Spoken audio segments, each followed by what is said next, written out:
Good evening, ladies and gentlemen. I am Gangrene David, primetime producer of The Jet Take, and welcome to a very special episode of The Jet Take, as tonight we are proud to be doing our one-year special.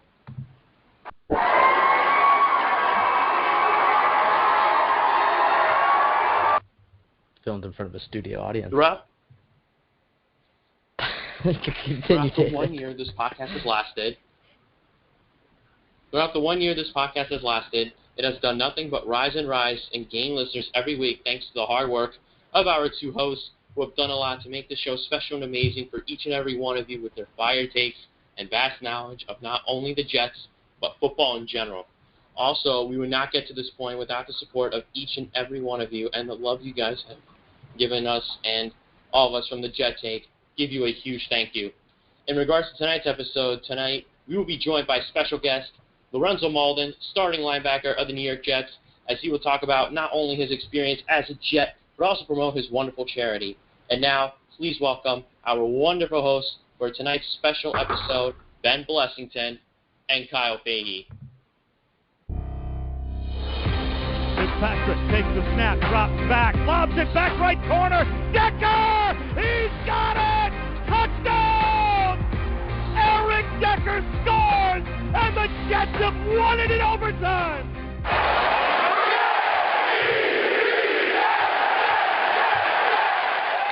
This is the Jet Take with Ben Blessington and Kyle Fahey. Thank you so much, David. Sorry, I cut you off in the middle there, but I kind of flustered him. But thank you, and as you said, this is our one-year anniversary. Kyle and I started the show 1 year ago today, and it's been fun. I've had a lot of fun personally doing the show, and I think the best part has been when we've interviewed players on the team and former players, and we're going to have Lorenzo on in just a second here. As always, I'm joined by Kyle Fahey. Kyle, how you doing, man? I'm doing pretty well, Ben. We got a special guest on the line. I'm sure we're going to have a lot of callers on the line after him, and we got a lot to talk about as usual. And I would just like to say from the bottom of my heart, Ben, I know we've only known each other for a year and a half maybe. I mean, we started talking before we started the show, but I've really enjoyed the time here at the Jet Take, working with you almost every week, and just doing what we do, being able to talk football. It's rare that, I can find somebody my age, not only you, but David also behind the scenes, where, we could have these conversations and export it to the people, I guess you could say. So I'm just really thankful. Yeah, it's been awesome, and everything you just said right there. And Kyle, I got to say, I think the most, although your voice is still on the way, I have to say, I think the most impressive part of this past year is if you go back and listen to the first episode, Kyle's voice is like three times higher. It's impressive. All right, and as always, you can follow us at the Jet Take on Twitter. We have a blog page, and we have all our episodes up there, and as well as some other stuff, and that's thejettake.libsyn.com. And really quickly, before we bring on Lorenzo, there are a few people we have to thank. NewYorkJetsFans.com. He was Jay was huge in getting this interview with Lorenzo, and he's done a lot of stuff for the show. He gave us our first logo, and he's done a lot. And he's a loyal caller, and I'm pretty sure we'll hear from him later tonight. So a big thank you to him, and then also a big thank you to our friends over at Let's Talk Jets, because, I mean, without them we wouldn't have had this podcast, because that's how Kyle and I met, and they run a fantastic podcast over there at Talk Jets Radio on Twitter. All right, Kyle, now we're going to go ahead and bring on outside linebacker for the New York Jets, Lorenzo Mauldin. Lorenzo, thank you for calling in, man. How's it going? Pretty good. Thanks for having me, guys. Yeah, it's our pleasure. We're so happy you could join, and I guess we'll cover a multitude of things here. We'll probably start with your rookie year, how you're doing now, and then you do some tremendous things off the field that we're going to talk about at the end. So stay tuned, Jets Nation, because we do have a homework assignment for you to help Lorenzo out and his work off the field. So first, Lorenzo, it is almost draft season again, and I just want to talk to you a little bit about your draft process. What was that feeling like when you got the call from Mike McCagnon that you were going to be a member of the New York Jets? I know that's a moment every NFL player dreams of. But you obviously your story and your upbringing, I mean, that must mean 2 times more.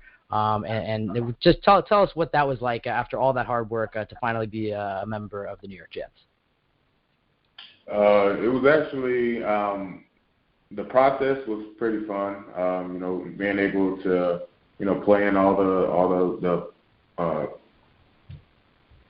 games that I played in after my college career, and being able to go to the combine and actually just hear my name being called on TV. It was pretty. I guess I could say I'm speechless to say, because the whole thing was, I never would see myself. I never saw myself, being drafted in the NFL. It was always a long life dream, but actually going through the process and hearing my name called, it was remarkable, man. I loved it. Yeah, and Lorenzo, what is the biggest difference? I mean, you mentioned you playing in college and the combine, and that seems like a pretty surreal moment. But once you got to the NFL and you played a few games, what was the biggest difference between your football in college and how that game moves and how the NFL plays? I mean, the most common answer to this question has always been how the speed of the game. But is that what you experienced, or did you notice something else that was just a huge difference in these two leagues? Ball is ball, man. It's there was really no difference. It's just, because a lot of guys say it's the speed of the game because you come in and everyone's playing at a high level and you're playing with the best of the best, and of course you're coming in playing a little slow because you got to get into the scheme of whatever team you're on. I would say the difference is just learning a lot more than I knew in college. You got these guys that's been doing it for a long time, and I happen to have the pleasure of playing next to Calvin Pace, and he told me a lot, and I learned a lot at the position because, as you guys know, I was a defensive end in college, and that's pretty much how it goes in the NFL. Most DNs become outside linebackers, and it was just the knowledge. That was pretty much the only thing that was different when it came to the NFL based off of college. Yeah, and would you say Calvin Pace was your biggest mentor coming into the NFL? Yeah, definitely. I had Calvin Pace. I had Quentin Coples. Those guys, they were playing the position before me. They both, played it for a while, and I was just coming in as my second year playing outside linebacker, and they both taught me a lot. I had Trevor Riley, who was with the Patriots with us before and went to the Patriots. I'm not sure if he's there now, but just guys that were already in the game for a while and pretty much played the position better than I had. Yeah, Lorenzo, Kyle here. Thank you so much for coming on the show, and continue on with the guys in the locker room who helped you. You already mentioned Calvin Pace and Quentin Coples. Unfortunately, both no longer with the team, but guys like David Harris who are still with the team. How have they helped you in your development? David Harris has helped me out a lot. He's the quarterback of the defense. He pretty much knows everything. So if I would mess up in practice, he would tell me I would mess up, and then. But he would wait till after all the coaches get their criticism in and everything, and he'll pull me to the side. I remember going into my second year, he pulled me to the side one day, and he was like, "We're going to need you this year," and he helped me out mentally. He helped me out, to get me hyped enough to go out there and play next to him, and it's an honor to go and play next to someone that's of his stature when it comes to stats and his leadership. So that's all I could do is just try to follow in his footsteps. He's not a very verbal guy, but he's a guy that you could just sit back and watch and follow what he does. You said the word verbal, and that actually leads me perfectly into the next question. Moving on to the locker room in sorts, who would you say, at least on the defensive side, is the leader of the locker room, or maybe the most vocal person, if you want to put it that way? I won't say. The guys on defense, we pretty much just. As a defensive player, you really don't get hyped until you're ready to play. We're not the guys that'll do all the hoorah and all this other stuff. We play behind our pads. So when it comes to the game, the most verbal guy I would say is Steve McClendon. Steve McClendon has a very high verbiage I can say. And he gets the defense riled up because when I tell you his intensity when he speaks to us, it's crazy. It's crazy. Yeah, and so Lorenzo, you talk about when you came into the league, you were the young pup and you learned from these guys, and like Quentin Copels and among other guys, Calvin Pace is one of them. But then this past year, you had the opportunity to now there's a new young pup in Jordan Jenkins. What has it been like playing alongside him as you two were the outside linebackers last year? How is your guys' relationship? And did you give him pointers when he came into the league and stuff like that? Oh yeah, definitely I did. When Jordan came in, he had already known the position. He knew what the verbiage of the defense was and how to play in a 3-4 scheme. It's just the things. Of course, coming in as a rookie, I had the same problems. But you mess up here and there, and then the coaches rip you about it, and then it's kind of hard to get out of that lull because now you're on the coach's bad side, and you continue to mess up more and more. But you always got to have that teammate that brings you back up and lets you know like what to do and how to do it the way they like it. So like I said, I had that problem, and Jordan of course did too as well. But after a while, after like camp and everything got situated, he got into the game and he did his things, and he became the other outside linebacker to start for us. Yeah, you brought up camp, and I want to go back to your rookie year a little bit. Obviously we have never been in an NFL camp, but there are always the stories of how the rookies always get, let's just say, the short end of the stick, to say the least. What was rookie camp like for you, or even actual training camp? It was actually tough, man. Because, like I said before, coming in as rookies, we really don't have rest. We don't have no rest coming in as a rookie. It's, we have, like I said, we have the after-season games. We have the All-Star games. We got the Combine, which is alone by itself a pain in the butt. But and then of course we have rookie mini camp and rookie camp. So it was tiring, man. It was, but it was worth it. It was very, very, very, very hard. But trying to stay awake in meetings, trying to go out and do as much as possible to, make the coaches like you and everything, and showcase yourself when you're there, when you're in helmets and pads and everything. And it was a challenging task, but we got through it. Do you think it helped you as a player, like get to the next level? Oh yeah, most definitely. Just mini camp alone, it's hey. Sorry, that was my dog. Trust me, I know about dog issues while I'm live. You've been silly. All right. So it helped me out a lot. The reason why is because coming out of college, you're the big dog on campus. You get drafted or whatever, and it's like you really don't have to do much. But when I came here, it's like now you're not the big dog on campus. Now you have to show. Now you have to reach that goal again, and it humbled me a lot to just realize like, okay, now I'm not the guy. I have to work to be the guy again, and it helped my game out a lot. I could say that it helped my game out a lot. It made me want to hone in on certain things when it came to my pass rush and when it came to dropping in the coverage and everything. So, yeah, I'm just basically made me look at everybody like an open book. Just read everybody and see how it goes. Absolutely. All right, yeah. So Lorenzo, obviously some of the big news last offseason was Todd Bowles was instructing a few players. Brandon Marshall was one of them. You were one of them. The Todd Bowles diet, he wanted you to put on some more weight, and Brandon was to lose some weight and stuff. Has he given you any sort of guidelines as to where he wants you to be at for next year, or is he kind of just letting you independently decide where you want to stay at? Independently,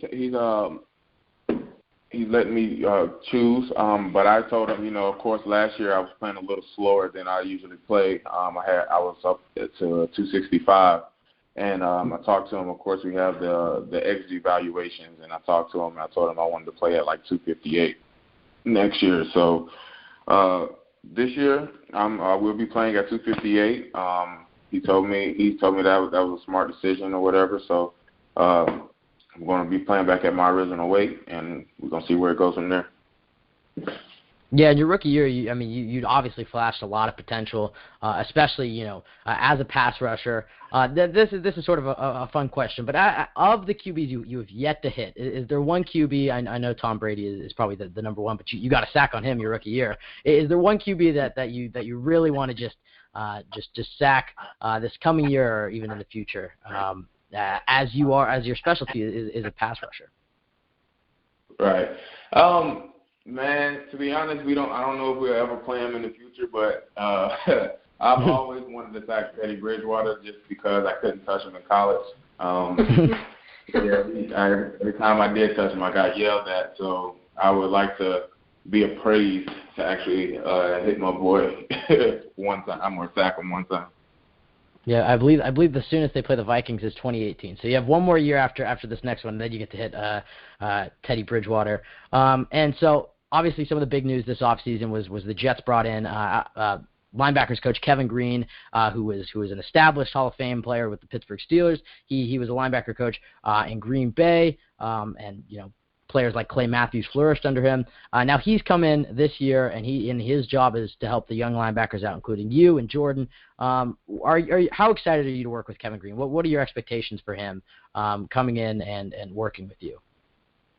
Man, I'm stoked, man. When he first called me, man, when I tell you he had so much energy, he made me. I was walking in the mall, and I felt like I wanted to run through everybody in the mall the way he was talking to me. He brings energy to the game. He brings emotion. He brings a lot to the game to where I feel like I just need to take all of that in. I mean, if he says jump, I'm gonna ask how high, because again, like you said, he was an established outside linebacker in the league, and he did it all. I mean, he did it through Clay Matthews. He did it with the Pittsburgh Steelers. So I mean, I'm just ready. I'm waiting on him to see what his methods are, take them in, and apply them on the field. Well, what do you think you could most improve at? Like, what are you trying to improve yourself as a player? Like, is there one thing specifically, or are you just going all around to be great? The pass rush comes naturally. I've learned to drop in the coverage. The only thing that right now that I'm really honing in on right now is being able to understand the formations of offenses, understand what they're doing before they do it, and get a lot of good pre-snap reads, so I know to play much faster than what I originally was playing. Yeah, I mean, I would imagine that would be pretty difficult no matter at what level. I know I'm confused, and I'm I'm just an average person. But sticking with Coach Green coming to town, I don't want to amp you up or anything. Do you have any predictions for yourself with him coming in, stat-wise? You know what? I told myself, when I got in the league, I started to change a little bit when it came to that. In the college, I never gave, interviewers are asking me all the time, what are my predictions? And I would always tell them, you just have to see, you have to watch, you know what I'm saying? Because I never gave myself a prediction. And I ended my career with 21 sacks. So I'm going to go back to my college days and let you know that I don't have any predictions for myself or anything. I just want to go out and play. And I mean, because when you set stuff like that and you don't actually make it, I mean, I understand their goals, but when you don't actually reach them, it kind of takes a toll on you. And I don't want to feel like that at the end of the year where I had a goal and I didn't reach it. So I'm just going to go out and play and play at my best, at my peak, and see where it takes me. Absolutely. Yeah, and Lorenzo, you're definitely one of the the most exciting parts of this next year to see how you progress. Obviously, last year you suffered an injury and you were out for a bit, which was disappointing. But hopefully this next season you're going to be able to stay healthy and reach your potential. And we won't set a cap on your stats or anything. But I think this next year is going to be your best yet. That's my personal prediction. Lorenzo, what do you feel like as a player? I mean, as a viewer at home and on Twitter and stuff, us fans can criticize players or commend players and what they feel their biggest strengths or weaknesses. But for you personally, I mean, you're the one inside the helmet and on the field. What do you feel like personally your biggest strengths and weaknesses are as a player? My biggest strengths as a player, I would have to say my speed. I play with a lot of tenacity. I don't give up on plays. And I feel like I have a knack for the ball. Wherever the ball is, I'm chasing it down until it's down. My weaknesses, of course, like I said before, understanding the offenses, understanding what goes on the field. I do know what the guys around me are doing. It's just a thing of understanding what the offense is doing. So I know to not get in the way or be able to make the play before. I was always told make the play before the play starts, if that makes sense. No, yeah, for sure. And as far as you look to make your jump in this third year, what thing are you going to look to improve on most this off season? You already mentioned you're gonna lose some weight and then go back to your rookie, so you can play a little faster. But besides that, is there one thing that you're looking on? You and Coach Bowles are looking to improve for this next year. Power, understanding the offenses. Coach Bowles, again, as I talked to him through my exit evaluation, he's basically I got to watch film more. I got to understand the offense. So I've been embedding that in my head for the longest during this off season. I'll look up games. I'll look up our old games and understand and look at some of our opponents that we played, and I would call out the play before it happens, or just practicing it over and over and over. But now it's time, when it's time to watch the teams that we're about to play, it'll be much easier to understand and show Coach Bowles that I can read an offense and I understand what's going on before it happens. Yeah, Lorenzo, we're taking away the coaches and just like, I guess to say personal goals, what drives you as a person and as a player by yourself every game and every week and even in the off season? Because I'm sure you're working very hard to get down to that weight and keeping in shape all year round. So what drives you? What drives me, man, just understanding where I am and where I came from and how hard I worked to get here. It gives me that motivation to keep going and going because, although I'm at the top, I can never, be satisfied. Yeah. Now, you brought up your past, and I think it's going to drive us right into what we brought you here to talk about tonight, and that is your great foundation. Why don't you go ahead and tell us a little bit about that? So, Orangewood Foundation, I was introduced to Orangewood Foundation when I first got picked up by Athletes First, my agent Cameron Hahn, and they do an annual golf tournament or charity event each year, and this charity event is for Orangewood Foundation. They bring in all the donors, they bring in all the sponsors and everything to acknowledge this foundation, and it's been a great foundation for years to come. And my ex-roommate, teammate, Marcus Smith over with the Philadelphia Eagles, he had one of his guys call me and ask for a favor, and the favor was pretty much to see whose fans were the best when it came to donating.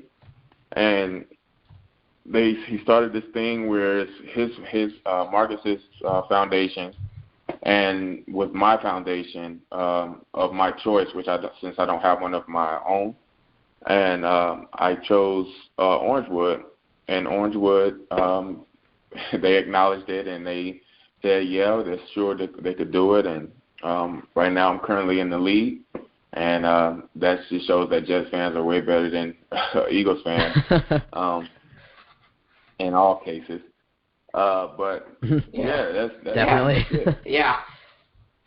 Yeah, and so you mentioned the Jets fans and the impact they've had on this little competition you guys have going, which is a great thing in itself. How can the listeners and Jets Nation as a whole help the Orangewood Foundation out and what you're doing to not only give you the win against your former your roommate, but also to benefit this fantastic charity? Well, you can go to www.happiness2others.org, and you can go on there and you'll see my picture versus Marcus's picture, and there's a big donation button, and choose the donation of your choice, which I'm hoping that all Jets fans are listening to go and choose Orangewood. So yeah, or you could go on my Instagram, Mauldin.iv, and there's a link there in my bio. You can go and click on that, and it'll instantly take you there, and you just donate. Yeah, it's a great cause, and I love the charity part of it. But I don't think we needed a charity to see Jets fans were better than Eagles fans. All right, but sticking with the fans, MetLife Stadium. I would say it's a fairly new stadium. What do you love most about it? The atmosphere, the fans. What do you like about it? Man, everything about MetLife is awesome. I can truly say that when I first ran out of the tunnel, and you just hear all the fans, and you feel the air. The air is so different from when you're in the locker room, then when you're out on the field. The smell, everything about it is awesome. I ran out of the tunnel the first time, and I had chills till about the second quarter. And it was awesome, man. I loved every bit of it. You hear that Jets, Jets, and it's just like, oh, it's time to play. Absolutely. That's awesome. And Lorenzo, a few more things to cover. I know we're just jumping all over the place. This is very unorganized, but you talk about running out into the field and what it's like to be a player. When you look to the sidelines, Coach Bowles, is he more vocal and animated in the locker room than he is on the sidelines? Because I know that's one thing that I've certainly noticed. He's a lot different than Jets coaches in the past.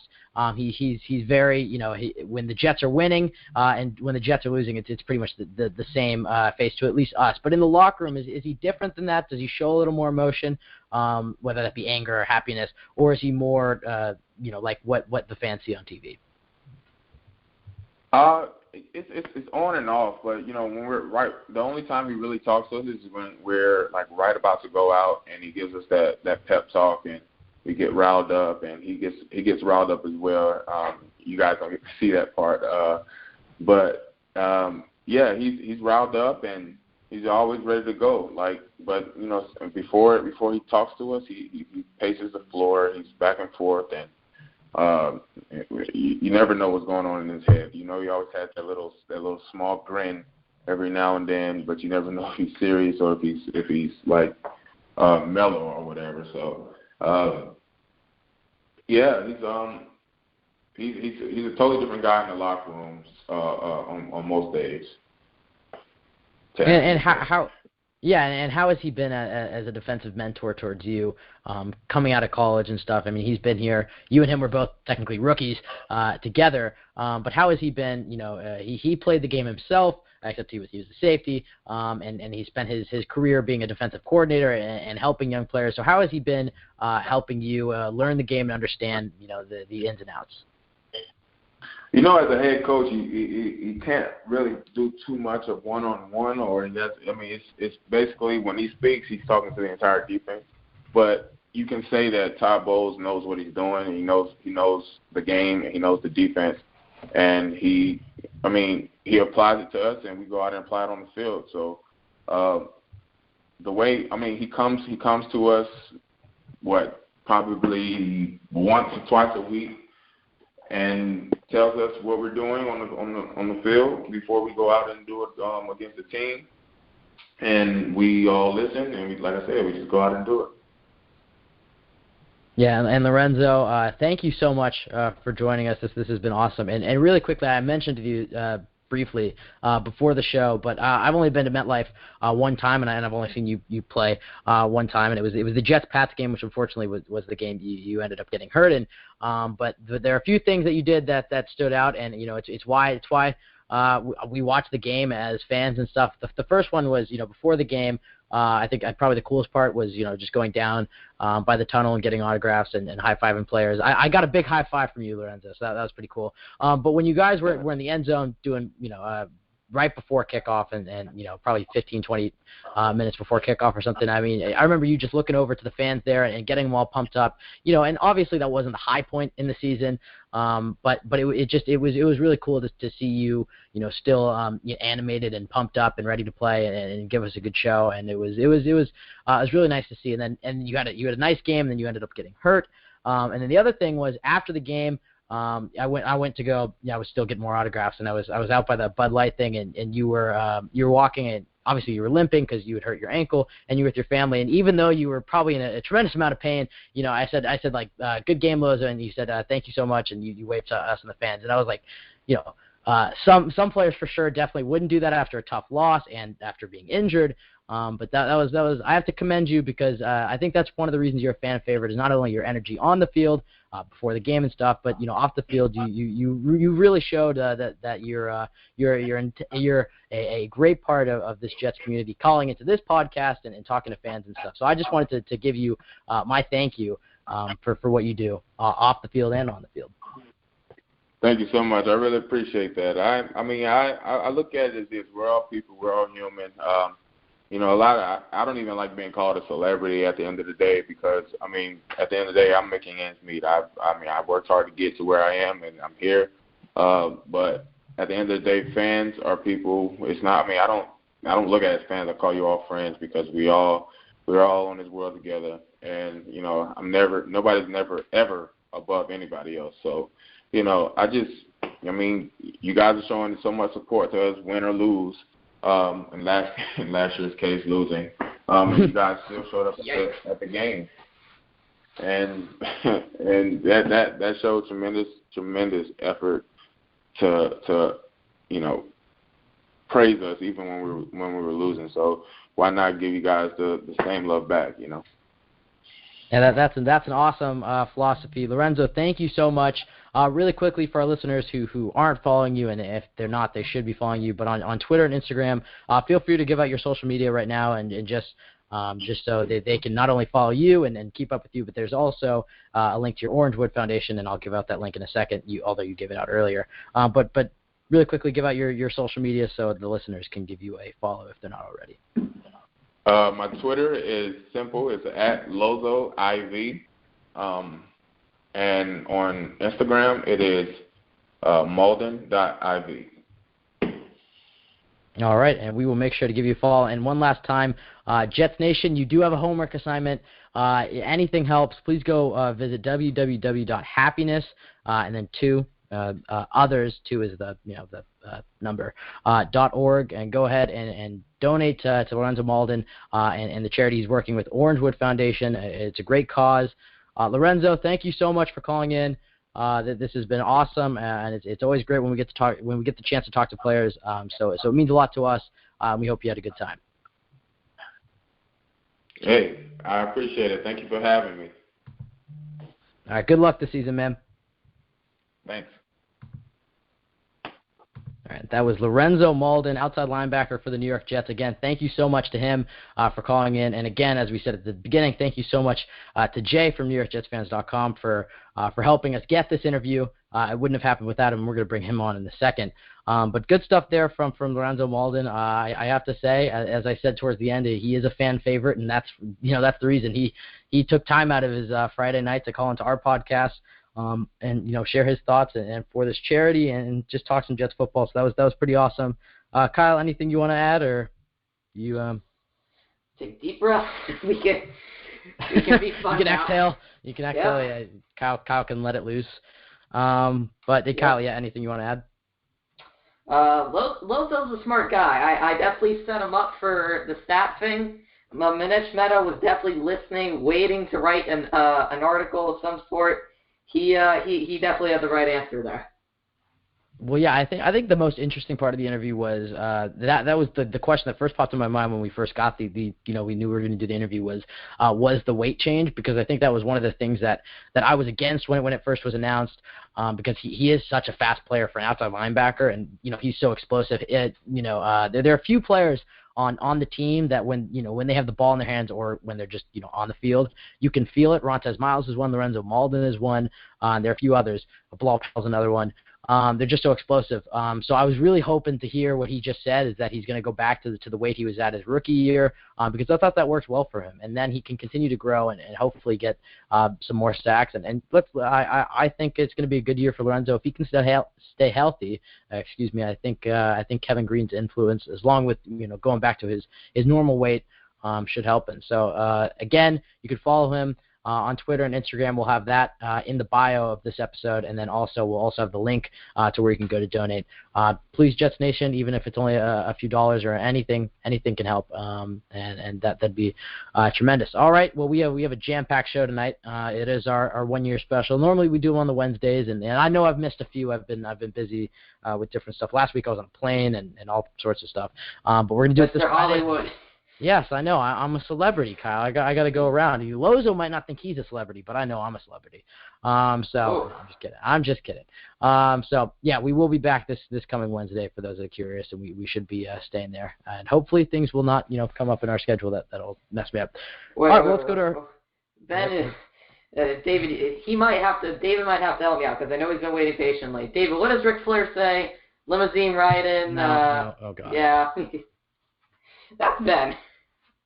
Yeah, okay. And yes, and thank you for reminding me. Thank you so much to Gangrene David, who about halfway, maybe 3/4 of the way through the year of doing the show, he came in and he stepped up as a producer, and that's been a huge help.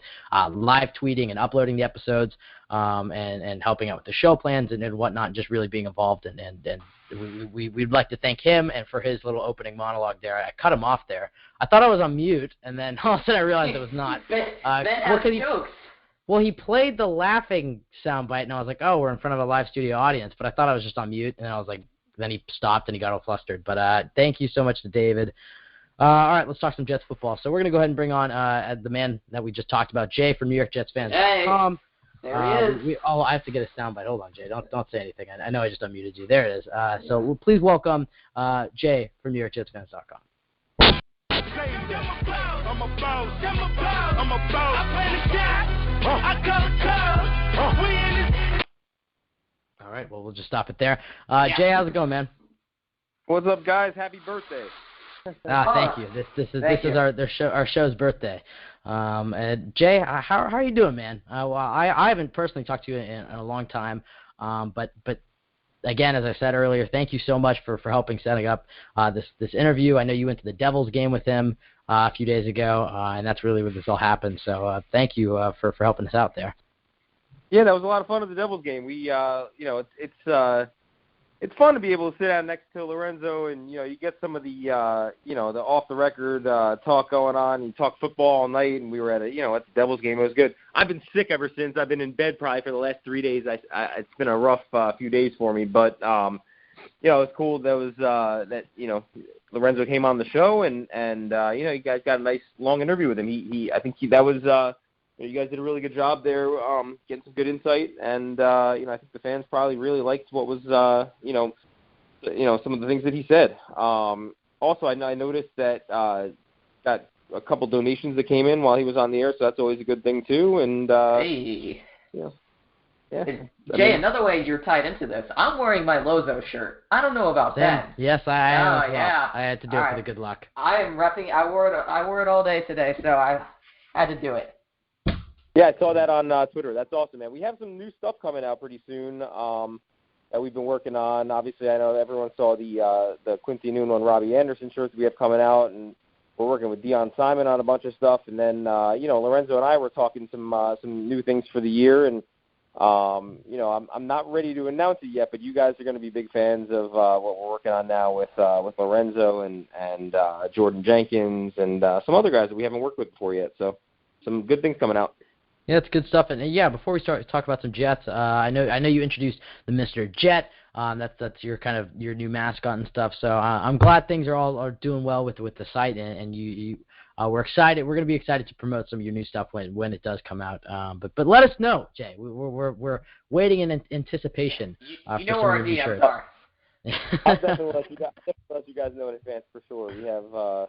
Not just that, but we also, I don't know if I let you guys know about this, but we're working on right now with Robbie Anderson's agent doing a dual signing with Robbie and Quincy within the next 6 or 7 weeks, where we're going to have both of them out. It's going to be partially for charity, but also for fans to come out, bring their jerseys, whatever, get them autographed, meet Robbie and Quincy, and it's going to be a really cool event. So, I don't have any firm details on that yet. We're still working on location and all that stuff, but that's coming soon. So definitely, for anybody who's listening, definitely look out for that.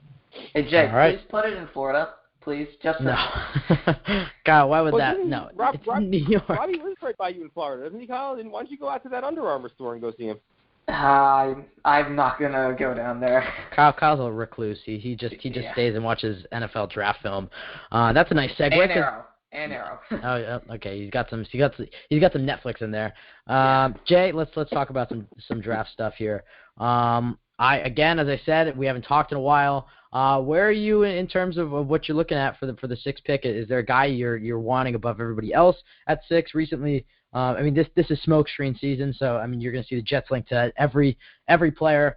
It should not be a news story, but we've seen the Jets linked to Patrick Mahomes and Mitch Trubisky, and O.J. Howard, and all sorts of guys. Is there Patrick Mahomes today?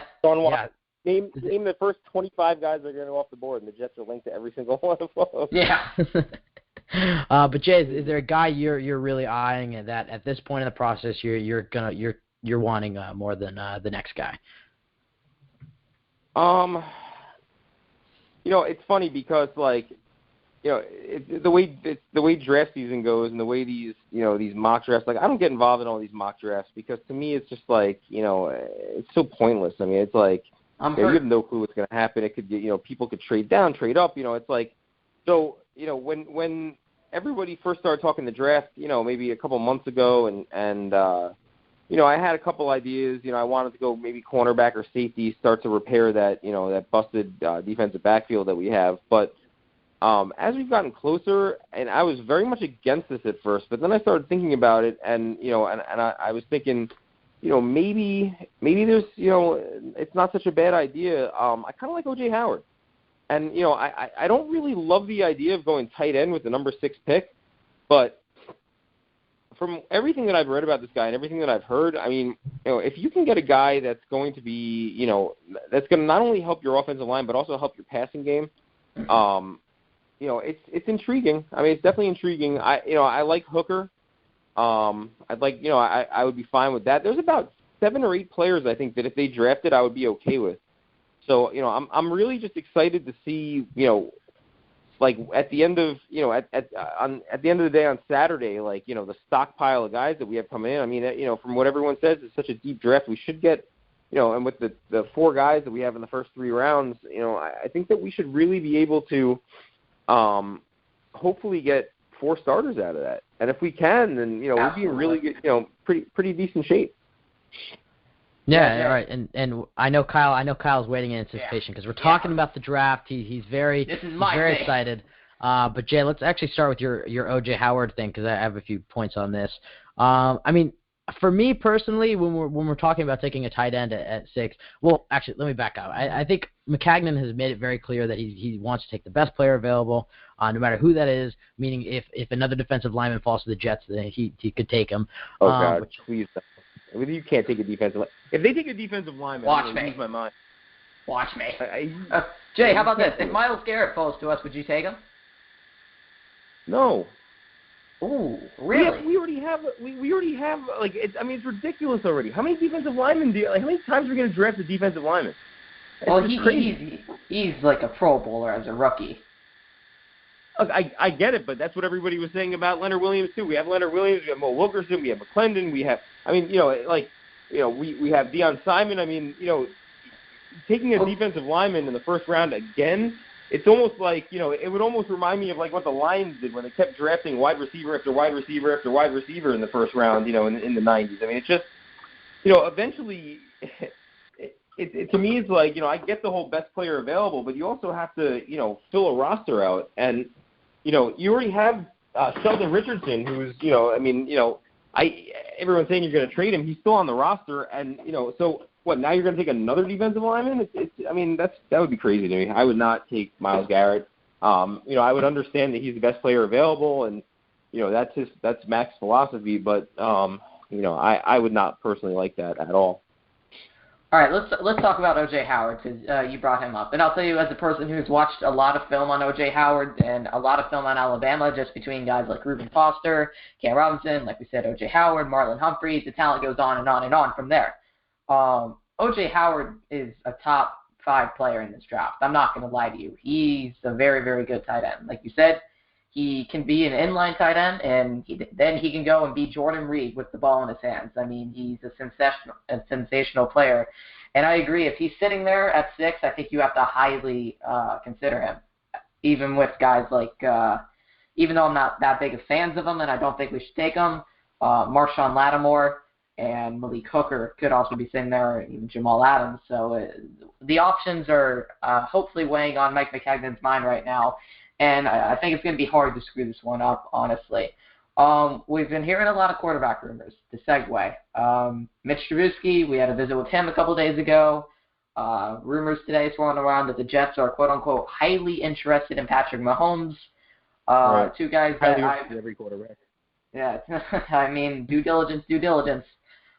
Two guys who I've been fairly high on throughout the year. If we had the opportunity to take them, not necessarily at 6, but say we trade Dak, maybe Mahomes slides in 2nd. Would you take him? That's a no from James that side. You'd have to really love the guy, right? Because, I mean, I don't know. To me, at this point, I think that, like, any interest in quarterbacks right now, I mean, you have to do your due diligence, because yep. When you look in your quarterback room and you have the 3 guys that you have in the Jets quarterback room, you have no talent. I don't think you have no talent. You don't know. I mean, you don't know what Hack is yet. Petty, he is what he is. I mean, the thing about Petty is, like, he drafted in the 4th round. Has he shown that he's going to be your franchise guy? No, probably not. But, like, he's shown at least that he can be a backup, and that's kind of what you want to get drafting a 4th round quarterback. I mean, you're not always, if you can get a guy that's going to be a solid backup in the 4th round that can stick around for a while, that's fine, at the quarterback spot. I mean, you're not going to get a Russell Wilson or Tom Brady. I mean, those are once or twice every 10 years that happens. Dak Prescott kind of guy in the 4th round. Like, a quarterback you're going to draft in the 4th round, you're going to get basically what Bryce Petty is. So, obviously we know what McCown is. He's nothing but a veteran. Hopefully he'll be the backup bridge guy. So the question really is Hackenberg. And are you going to just, you drafted Hackenberg in the 2nd round last year. Are you going to give up on Hackenberg already after 1 year when you drafted him, knowing that he was a project and that he wasn't going to play the first year anyway? You had to develop the guy. They knew that going into him. So it would be a really odd thing to me to waste the 2nd round draft pick on Hackenberg a year ago, knowing that you weren't going to play him, and then go ahead and draft another guy that high. But that said, I mean, there's definitely the philosophy out there that you keep drafting quarterbacks until you get one, and I think that look, if there's a guy that they're so convinced is going to be the guy, like let's say a Trubisky. Let's say they go with the 6th pick and they take Trubisky. Well, you know what? McCagnon is staking his livelihood on it. Career. Because if that doesn't work out, he's finished. Yep. And that's a high risk. I mean, he better be really sure about it. So, I don't see them going in that direction, man. I just don't. I think that, like, they're doing their due diligence. I think that, there's no harm in projecting that you have interest in these guys, because let's say some team, wants to get that guy, well, then maybe they'll offer you a deal, and maybe your interest is going to sweeten the pot a little bit. You say, well, we're going to take him. We're going to take Trubisky. Oh, you are? All right. Well, you know what? We'll give you our second and next year's first, or whatever it is, to move up and get him. I think that, there's no harm in projecting that you have interest in these guys. Whether they actually are going to think about taking these guys, I think that's a whole other story. I personally don't see it. I don't think they're going to go quarterback in the first couple of rounds. I think maybe if somebody really slipped down far, like a Mahomes slip to the second round, which is, at this point with all the hype going around, is not probably very likely. Maybe you consider it or maybe if you traded down in the first round and you had a couple second round picks and one of those guys was around, maybe, but I don't see them investing, one of their really high draft picks in a quarterback. But I mean, we'll see. That's why they have the draft, right? Yeah, I mean, it's a gamble even at number one. You think a guy like Myles Garrett, like you said earlier, everybody thinks he's going to be that guy, and you never know. I know you weren't that big of a draft guy. Let's talk round two, because we brought it up a little bit. Who are you looking at there? What are you looking to address with your projection in the first round? With my projection in the first round or the second round? The second round.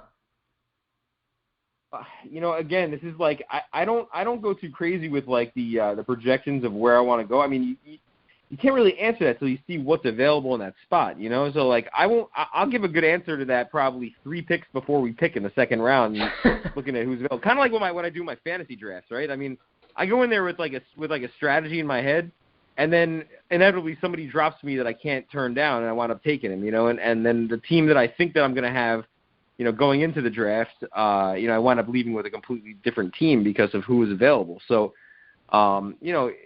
guys slip, guys rise. You just never know. I mean, I don't think that the Jets thought that they were going to be taking Geno Smith in the second round when they took him, but he fell to that point, and so they took a gamble. And they figured the value was there to take a shot on him. And obviously it didn't work out that well, unfortunately. But you could have a kind of situation like that, like I was saying before, where let's say a Trubisky. I mean, Trubisky's not going to fall at that point, but let's say a guy like Mahomes or somebody falls to that early second round, or even falls to the end of the first round. Maybe you move up, if you're sold on one of those guys and take him. That's not what I would do, but I could see it happening. Yeah, absolutely. Ben, any comments? Well, yeah, I'm bummed because I cut out right when I was giving my whole take on O.J. Howard, and then I looked over at the computer and it said free conference call, quit unexpectedly. I was like, so I don't know how much you guys heard. Kyle said you didn't. Yeah, we didn't. It was a solid take, but as far as what I don't know how much you guys heard. I was talking about, it was absolutely nothing. So as soon as he was done talking, I just cut out, right? Yeah, I heard you leave the conference, then I just kind of carried on. Okay. It was pretty seamless, though. You did a good job there, Kyle, because I didn't even realize that it was somebody else talking. Yeah, I thought it was kind of just my turn, but then I saw the notification in the bottom corner of my screen, and I'm like, all right, let's just do this. I have plenty of experience now over the past couple weeks. That's cool. You guys did a good job. And I think Ben, I think it just happened again for some reason. He's gone again? Yeah, I guess. It just said he left. I guess he's having technical issues. We're sorry with that. I'll assume last week's role. Oh my gosh. Oh, now cut out right as I was about to say it again. So I guess this is just too fire of a take. This is a message from. No, all my thing was it was pretty much just saying. I think the best case scenario for the Jets is if they were able to trade down and get a guy like that, because we've said this is this is touted. We don't know how it's going to turn out, but as one of the most talented and deepest drafts pretty much of all time, besides at the offensive line position. So if the Jets can stockpile as many picks as possible in the top 100 right now, that's 4. I think that's what they should look to do. This should be the draft where they completely rebuild their team, and obviously it's not going to happen in one off season, but this should be a cornerstone. So I think guys like Calvin Pryor, If they can get a third-round pick or a higher, I might deal him. If they can get something for Sheldon Richardson, I would deal him. My old motto is I think they should look to stockpile as many picks in that top 100. So if they can trade down to, let's say, 10 or 12 and take a guy like O.J. Howard and add an additional, whatever, second-round pick or whatever, I think that's a must. I think you do that immediately because not only do you get a guy who supposedly, is gonna boost your offensive line, and I mean, for all intents and purposes, it's looking like the Jets are gonna play a young QB for the majority of the season. I don't think Todd Bowles is delusional and thinks that Josh McCown is a great QB. I think he might be starting week 1, but I have a pretty good feeling that either Bryce Petty or Christian Hackenberg is going to be playing a lot of the snaps this year. And to have a big time tight end, that's a big deal. We saw it with Dustin Keller and Mark Sanchez and the chemistry they developed, even though Dustin Keller and Mark Sanchez are not that good. If Christian Hackenberg was at least a competent QB and he had a guy like O.J. Howard, who's supposed to be the next Travis Kelce, the next Rob Gronkowski, the next Jimmy Graham, if we had that and factor what he brings to the offensive line and add another pick, I think I'd do it. But at 6 to take a tight end, that's a little risky. Not something you see all the time. But it depends how his stock goes. If it gets to one of those things where he's going to be picked in the top 6, 7, 8, then I think you take him. But again, it depends who's on the board. If a guy like Myles Garrett falls, it's going to be tough to pass on him.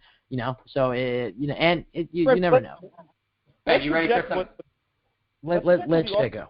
Yeah. Real quick though, with O.J. Howard in there, I mean, and this is what why I'm so intrigued. I mean, if you had, you'd have a lot of different weapons there with what we have right now. I mean, you have O.J. Howard at tight end, and you have him lined up in the same offense with Quincy Enunwa and the kind of unique skill set that he brings with Decker in the slot if he can come back healthy, and with Robbie Anderson stretching the field. You have a serious.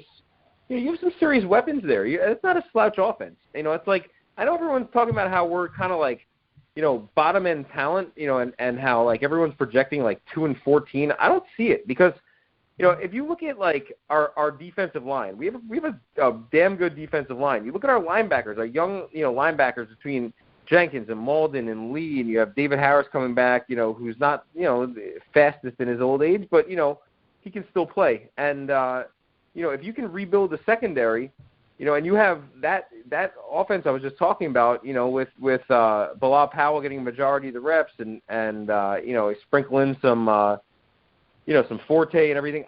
Our offensive line could be decent. I don't think that we're like a bottom end team. I mean, I know that like everyone thinks we are, but I mean, if you think about it like this, we're not the Cleveland Browns. People are comparing us to Cleveland Browns. We're not that. We had about as we went 10-6 a year ago. Right, and not only that, but we had about as bad a season. Like everything that could have possibly gone wrong last year went wrong, and we still won 5 games. And we had a tougher schedule last year. This year should be a little bit easier.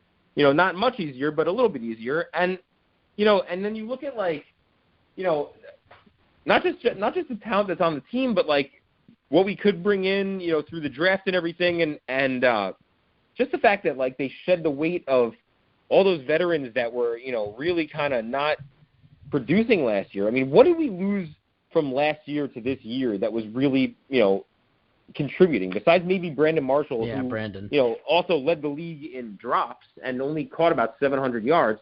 What are we losing from last year's team to this year's team that we're going to miss? We're not going to miss Revis. I know it's crazy to say, but you're really not going to miss him, based on what he gave you last year. And, are you going to miss Mangold? I mean, what did he give us? Like 9 games on the field? And, Wesley Johnson, I think, did every bit it was every bit as productive on the field as Mangold was. We didn't really miss him last year. So, I mean, you go by the guys that they cut. I mean, it's almost like Todd Bowles said, we cut a bunch of names, but, there's no reason why we should go from, winning 5 games last year to winning 1 game this year. I think that if anything, we may have we may actually field a more talented team this year than we did last year. In reality, I mean, that was probably green. People are going to say green goggles, but if you look at what we lost compared to what we're replacing it with, and if we have a solid draft, I think we could have a better team this year than we had last year. And we went 5-11 last year, so I don't think that that things are going to be as bad as a lot of people want to. All this drama and all this. When everybody's saying we're going to have the first pick in the draft, I don't see it. Yeah, I can see this year being similar to the year we had 2013. Coming off the 2012 season, the Jets cut Santonio Holmes, Mark Sanchez. Actually, no, Mark Sanchez is still on the team, but they cut Santonio Holmes. They cut a few other veterans, including Darrelle Revis. They traded him to the Buccaneers, and they did all sorts of things to cut the dead weight. They started over in 2013. They had Geno Smith and a young team, and that year actually started pretty okay. They went to the bye. I think they were something like 5-4. They beat the Pats. They had beaten the Saints. I mean, they had done some good stuff. And then and the Falcons, which were still coming off an NFC Championship. And then they went into they came out and they lost 3 straight, and then their season was kind of just tanked from there. But I think it's going to be something similar like that. I agree with you that I don't think the Jets are going to be absolutely terrible. I worry about Todd Bowles. I don't know how competent of a head coach he actually is. I wonder if he's going to be. I'm with you. I mean, you look at the time management stuff, and even some of the quotes he said, which don't bother me too much. But even when he's like, sometimes you're going to be late to work, it's still like. Yeah. I wasn't upset about that. Honestly, he's right. He's right. I know these guys make millions, but as long as it's not like 5 times in a season. If it happens 1 or 2 times, I get it. Yeah, I get he's saying like he has some flexibility, but which I guess, but even Mike Francesca, who went off and he's a head case, but some of the stuff he said, which was you lost by I'm making up numbers here because I don't know off the top of my head, but it was like you lost by 22, 25, 31, 38. I mean, the Jets got clobbered in like 6 or 7 games. And you had 2 4-game losing streaks and all this type of stuff, and you have the audacity to basically say, well, I mean, sometimes you're going to be late to work. Todd Bowles was supposed to be that big disciplinarian, and we don't necessarily know what he is. But if he's at least competent next year, if he's at least what he was in 2015, and we don't know how much of an impact he had, but he at least led them, and the players seem to gravitate towards him. With some younger guys, I think his approach might work better because I think what you saw last year, I mean, I guess the defensive line's still there, but maybe Sheldon Richardson could be gone, which could help. But you saw the veterans were more the ones that were not following Todd Bowles. I know there are some young players, but I think with the young players, and obviously I'm not in the locker room, but from what I saw, I think more young players is going to help that locker room. I think they're going to be more eager to please Todd Bowles. And if he's competent, I think I agree with you. I think this team could be 8-8. And who knows? Maybe Christian Hackenberg's at least a competent quarterback. Or they take Deshaun Watson or Patrick Mahomes or whatever, and they get 9-7, 10-6, maybe sneak in. But I don't see that. I see a 7-9, 8-8 team. But Ben, you're kind of at the middle of the pack. Just going to what you were saying though, looking at like who improved last year? It was all young guys. It was guys that came on towards the end of the season were the Justin Burris, the Brand, the Shell, going across the board. Jordan Jenkins improved. Even Mauldin started to come on before he got hurt at the end. He started making some plays. I mean, the young guys started coming on towards the end of the season, filling in. Even like a Darryl Roberts, guys like that, filling in for these veteran guys. That weren't really producing, and so I think that maybe you're right. Maybe Todd Bowles' style may mesh well with a younger team than with a team full of veterans, and let's just hope that that they continue to progress. That Mac hits this draft out of the park, and I think that this roster is not as barren as what people want to make it out to be. I think that there's definitely some young talent on this team. In key spots. I mean, our defensive line is definitely the best part of our team, and it definitely can carry us. I think that if Mo comes back and has a bounce back year this year, and paired up with another year of Leonard Williams and and McClendon and Deion Simon, have good years this year. I mean, there's no reason this defense should be getting pushed around. I think that the defense could be better than what people are thinking, and I think the offense can be a little better than what people are thinking if we can get a quarterback out there that actually is competent. So I think that I love that there's going to be a battle in camp for that starting quarterback spot. I don't think they should hand it to anybody. I'm hoping that actually that Bryce Petty wins it. That's my hope. With the 3 guys that are there, because I think that he's been there for a few years now, and I think that if anybody should take the leap this year, it should be him. I mean, I think that I still think Hack is still probably not really ready yet. I mean, if he wins the job, God bless. Go ahead and let's see something. But I'm not a big fan of coming out of the gate starting McCown. I'd like to just let him be the backup, and be there in case the young guys falter, just to make sure that things don't go completely off the rails. But I'd like to see one of the two young guys win the job. Yeah, and Jay, I mean, we're gonna have to let you go in just a second, but really quickly, I wanted to get your thoughts on Josh McCown. What's your take on the signing? Because a lot of Jets fans are taking it at its name. They're signing Josh McCown. He's obviously not a very good quarterback, but for me personally, I don't think Todd Bowles has any delusions. As much as he might seem like a zombie at times, I know him and Mike McCagnon don't think that Josh McCown's a very good quarterback. I honestly don't think they even took the best QB on the market. I thought that might have been Chase Daniel or Colin Kaepernick. But I think with Josh McCown, there's no pressure to start him. He's there. He might have to start week 1 or 2 or 3, whatever. And he's that safety. He's the veteran, the backup. 5, 6. So they don't have to. Yeah.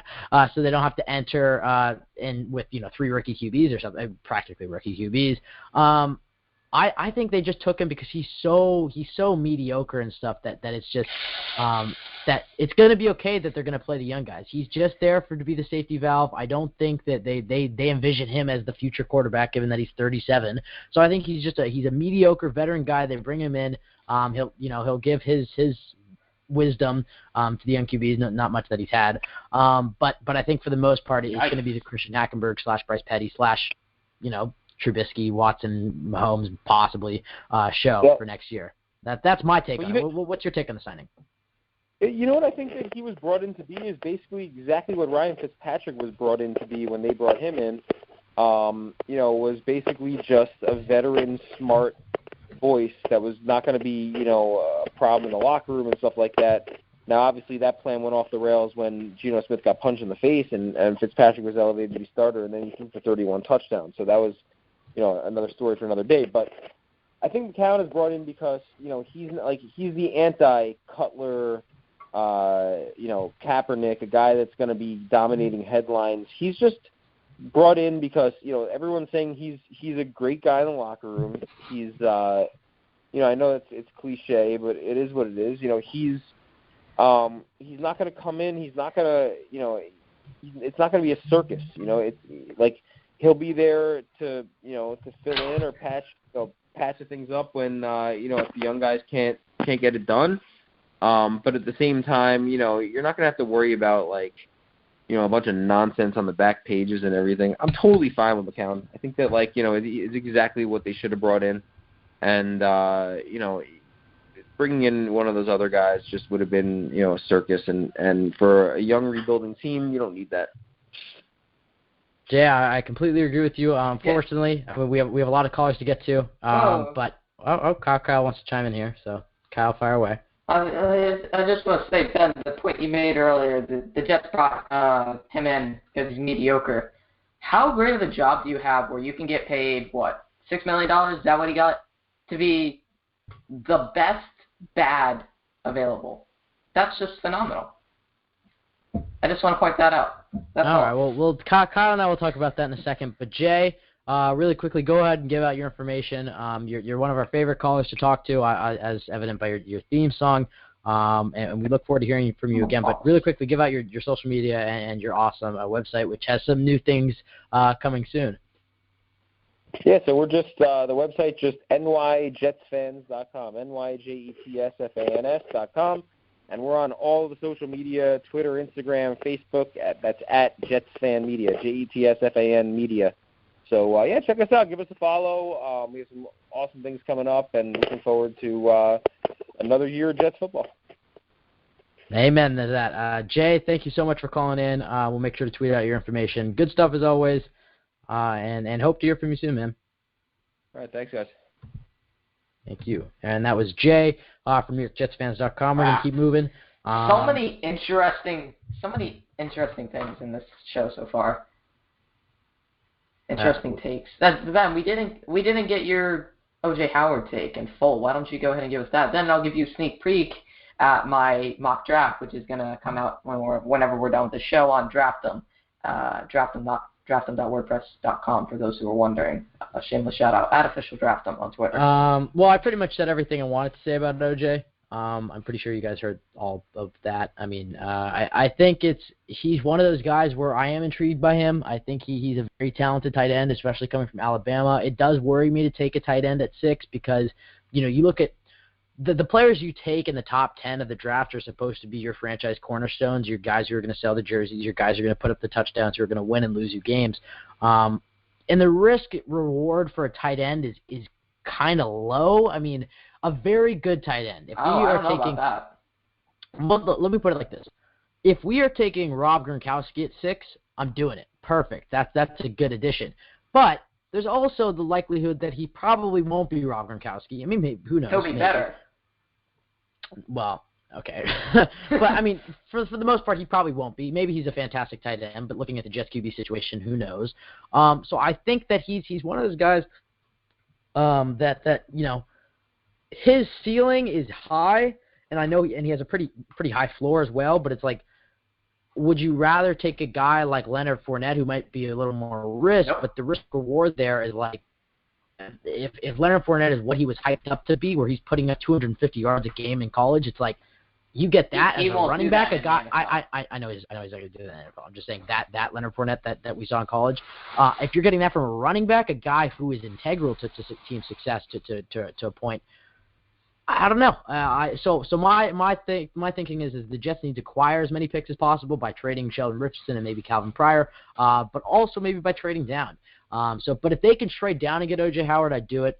And then there are a few other guys there that I'm intrigued by. Obviously, I'm intrigued by Fournette. I'm not intrigued by Dalvin Cook. I am intrigued by O.J. Howard, as we said. Why aren't you intrigued by Dalvin Cook? Well, I'll get to that in a second. But the other thing with O.J. Howard is there are so many tight ends in this draft that it's like, why? I mean, although O.J. Howard is supposed to be very good, it's like you could get David Njoku. I think I'm pronouncing his name correct. Yeah. There are plenty of guys. There's probably 4 or 5 tight ends that could go in the first 2 or 3 rounds easily. I could say that for about 6 or 7 running backs. That's a good point as well, but and that's the same argument that's used with Leonard Fournette. And I think we should apply it here with O.J. Howard. It's like, I mean, the running back class and the tight end classes are so deep. So why not take a guy at corner or somewhere where it's not as deep. Offensive, I don't want an offensive line. Well, corner's actually fairly deep. Maybe you take a Jamal Adams or a Malik Hooker because stuff like that. Safety's got like 5 guys who are good, but besides that, it's there's stragglers behind that. Yes. So, anyways, Kyle, you were gonna say something, and then I kind of cut you off there. Yeah, I mean, I'm used to it. Mock draft, Ben, you can see it currently. We talked about O.J. Howard. Oh, I see it. Yes. Yes, I have him going number 9 to Cincinnati, becoming Andy Dalton's new best friend. Him and A.J. Green would be a very dangerous combination. Let's run through your top 10 here. Go ahead and give it. Focus on the first 6, obviously. I guess you can run out the top 10. But, I mean, that's really all that matters. You have an interesting pick for pick 6, and I don't think many Jets fans would be. Some would be. I mean, obviously there would be some excitement, but a lot of Jets fans would be against your pick that you have at 6. I'll give it is a QB. So Kyle, why don't you go ahead and break down your board and then give us why you have the Jets taking the player you do at 6. Yeah, starting out number 1, Cleveland Browns. Not really a question here. They need a edge rusher, and they just happen to get the best one since Von Miller and Myles Garrett. Number 2. Same school too. That is correct. Number 2, San Fran. New coach, new culture, new players. Solomon Thomas.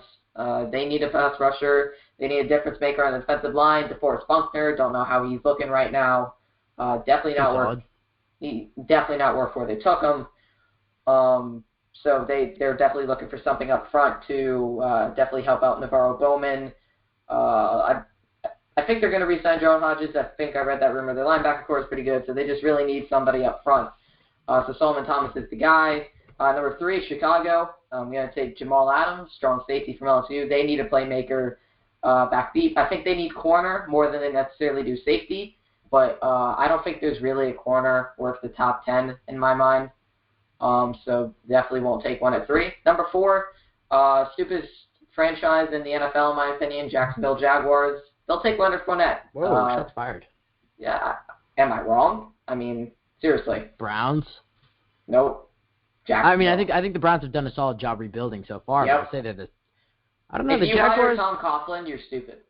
No, I actually liked that move. I think he's I hated doing a good job in that position. He's gonna get suspended already. He was tampering with players. I don't know about that, Kyle.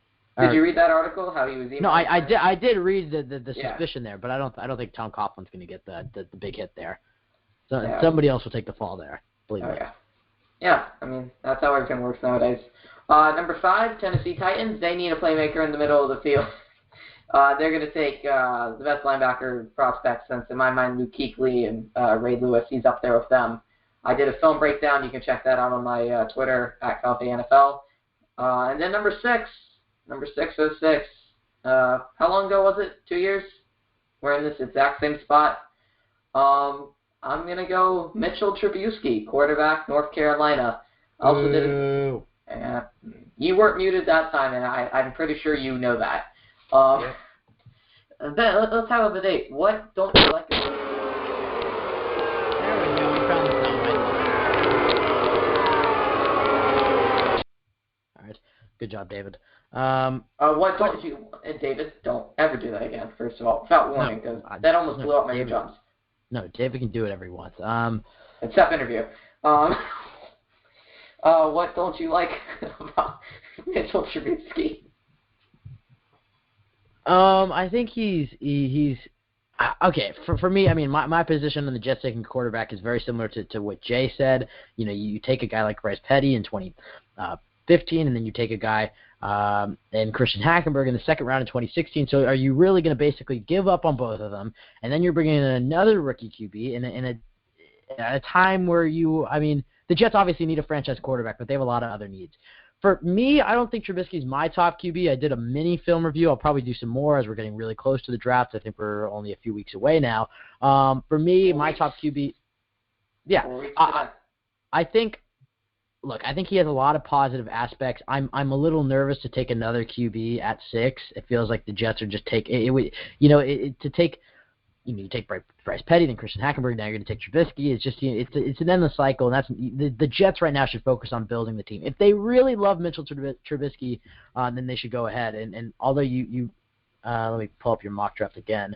There are some guys on the board there that maybe they could look at. Malik Hooker, O.J. Howard, Mike Williams, Quincy Wilson. There are some guys there where it's interesting that maybe you might be passing up on talent for a position.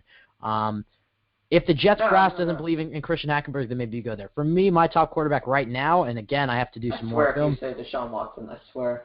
Is Deshaun Watson. Of course. Tell me what, then. Deshaun Watson, I think he.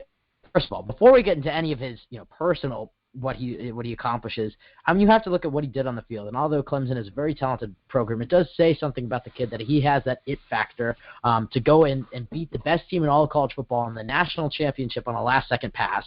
He played a fantastic game. I do worry about some of his velocity on his throws, especially the deep balls. He got bailed out by Mike Williams quite a bit there.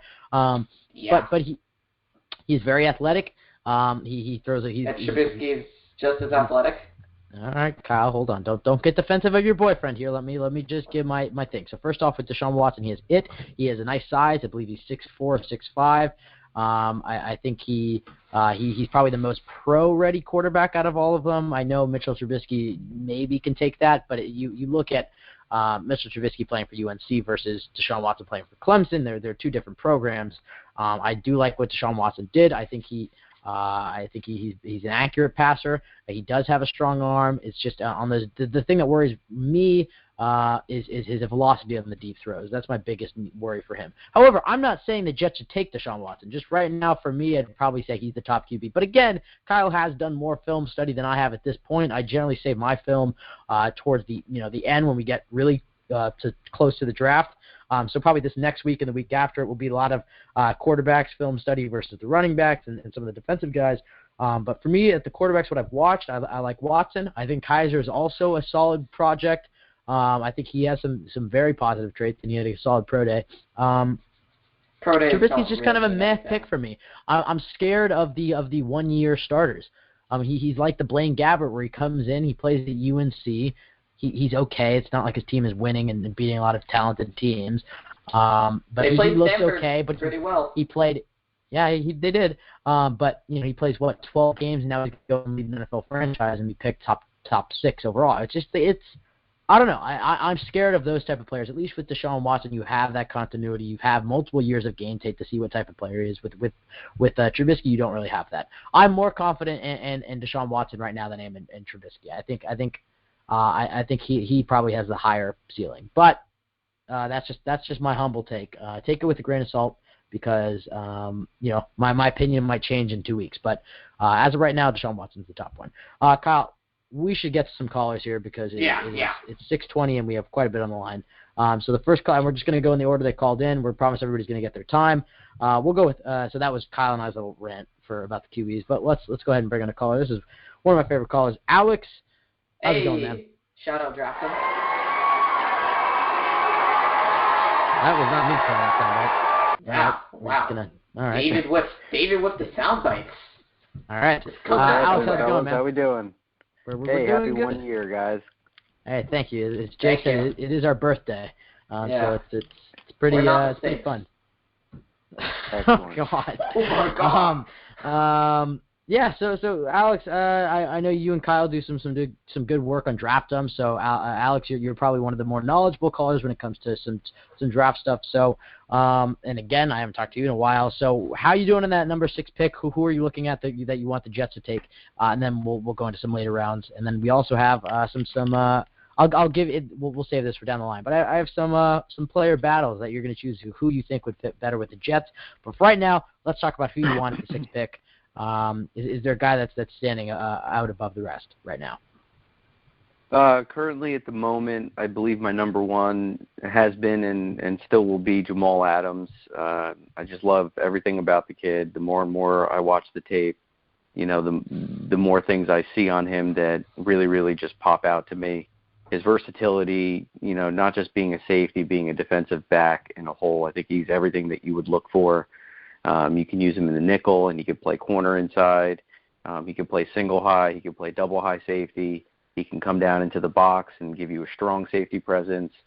So as far as versatility and thinking about the Todd Bowles style defense, I really feel like he would be a great fit for the style of defense that he's run. Because if you think of the players that he was successful with when he was in Arizona, you talk about players like the Honey Badger, Patrick Peterson, Deion Buchanan. Just a lot of these guys are like, hybrids and money backers. So I think that in this draft, we're going to have to try to get some players that show a lot of versatility defensively so that, they could boost up this Todd Bowles defense. And so if the Jets were to take Jamal Adams, what do you do about Calvin Pryor there? Is he expendable? Do you keep him and try to convert him to linebacker? Do you try to play Jamal Adams at free safety? Do you try to play Calvin Pryor at free safety? What's happening there? I wouldn't mess with Calvin Pryor too much. I would probably simplify his role and get him, in the position to do things where he's more comfortable. I believe that he can play a free safety cover style if we needed him to. I think he's athletic enough to do that. I do feel that the way that we tried to use him last year, he wasn't as effective as he was in his second year. And I'm not sure what exactly had changed because there wasn't too much of a difference of a personnel from 2015 to 2016 defensively. So I'm kind of clueless on how he was had such a down year. I think basically it came to fundamentals with him. His tackling was not, as textbook as it should be. Saw him whiff a lot and kind of sweeping at guys' ankles. So I would try to put him in a position to where he can read and react and go back to, trying to light guys up like he used to rather than forcing him to come into the box and make blitzing schemes and, kind of put himself out of position for when he has got to pretend like he's blitzing and then drop back into coverage. I'd rather just have him line up 7-8 yards deep and say, who cares if the offense knows that he's going to be in coverage for that particular play? Because I'd much rather have him be in a position to where, he can make a pass break up or just make the quarterback go elsewhere because he's got good coverage on his man. Yeah, no, Alex, I think that's some good stuff on the safeties. Let's talk about the day 2 prospects for you. Similar question. Are there any guys you're looking to target? Kyle and I already talked about how deep the draft is at tight ends and running backs. Are you looking at those positions? You're going defense in your theoretical mock draft. So are you going to go address the offense here? So basically, if you're Mike McCagnon, you've taken Jamal Adams. Let's say the board's pretty predictable. Let's say the guys you would expect to be there are there. Where are you targeting? Are you looking at see if maybe another QB fell and then you're taking another one in round 2, maybe a Deshaun Kaiser, maybe Pat Mahomes falls? I don't think he will. Or are you looking to somewhere else? So just where are you going that day 2, the rounds 2 and 3? Well, if we were predicating my draft being that they got Jamal Adams and he didn't get grabbed before us, and I was going to go offense, there's a couple players that I would have in mind. If David Njoku were to fall, I would have to give him a look. I think he's a phenomenal player. I do think he's going to get picked somewhere in the late first round. So Evan Ingram is a guy that I really, really like. He's one of the fastest in this class. And just the way that he plays as a receiver, he's like a jumbo wide receiver when he lines up in the slot or outside. So I really feel that, for John Morton, who has done really well with the wide receiver position, having a versatile tight end that can play inside and out would probably be a very good asset for him, to start his new offense. So Evan Ingram would definitely be a guy that would be on my list for, offensive players in that second round. Yeah, Kyle, would you chime in here on the day 2 tight ends and stuff? Well, I'm not sure that guys like O.J. Howard and David Njoku are going to be sitting around, so maybe a guy in the second round. I would be looking towards Evan Ingram and Gerald Everett. Those would probably be my 2 guys. I think they both have tremendous upside. I think Evan Ingram will probably make the transition to wide receiver at the next level just because, I think he's 235. He definitely slimmed down a little bit. So I think that he would be better at wide receiver than he would be at tight end at the next level. But he's still a tremendous athlete with a 6'6" frame, and he looks to all of it, basically. So those would be 2 tight ends I'm looking at in the second round. Yeah, right. And let's play a little game here, Alex. And Kyle, you're welcome to chime in. I'm chiming in. You have my permission. No, you guys are very. You guys are obviously some of the more knowledgeable draft callers and hosts on the show. So let's talk a little bit about some of these different debates that we'd have with QBs or with players. I'll preface this with now this isn't who's the better player, but who's the better player for the New York Jets. So I'll just start rattling. I have a few written down, and Kyle, if you have any that you come up with on the spot, feel free. But I have about 7 or so that I wrote down. So we'll start with, we already know Alex's answer, and I believe I know Kyle's as well, but Jamal Adams versus Malik Hooker, who do you think would be the better fit with the New York Jets? Now, you might think Jamal Adams is a better player, but keep in mind that Malik Hooker is a little bit more of a free safety, and that's more of what the Jets need. But again, who do you think fits in better with the Jets, Malik Hooker or Jamal Adams? And Alex, we'll start with you. Okay. Obviously I would weigh toward the Adams side of this debate. And I think the main reason why is because the only thing that I kind of am hearing and what I read about these 2 players is range. And that's pretty much the only thing that's the only box that Malik Hooker has on Adams, is that he's a little bit better or more range than he is. And, I think part of that is because of the style of the Ohio State defense and, being able to utilize 2 lockdown corners in Gary and Conley and Marshawn Lattimore on your outside. He could just hang in a single high format and, be a center fielder. So, I think for Malik Hooker, you're really going to kind of need 2 lockdown corners on the outside in order for him to play free like that. And I don't think that we have that at the moment. So, again, that's why I would feel more comfortable going with Adams. The 2 surgeries definitely concern me, the labrum in the shoulder and the sports hernia. We've had some injury-prone players in the past. We don't need to mention all the names. And we've had some Ohio State players that have been highly touted and completely just did not turn out to be what we thought they would be. Just to mention one was Vernon Gosselin. Guy didn't even come out with a single sack in his career, and he was supposed to be a prolific edge rusher for us out of Ohio State. Didn't happen. And Devin Smith, he's still got time to prove himself, but he's been spending more time in the on the injury table than he is on the field. So, I just kind of get a little nervous with Malik Hooker and just his injuries right now at this point in time. I just don't want to, have history repeat itself. I'd rather go the safer route and get a player like Adams. Yeah, and I absolutely agree with you. I think Adams is the much better player. I don't consider Hooker a top 10 player, and I know that's a little controversial, but like you said, he wasn't asked to do a lot except basically play single high, and I don't think that's going to translate well to the NFL. I think he's more of an athlete than he is a football player, and that's a problem for me. Jamal Adams is a consistent player, started for 3 years at LSU. I'll say the Gators are DBU, but LSU is number 2 when it comes to that.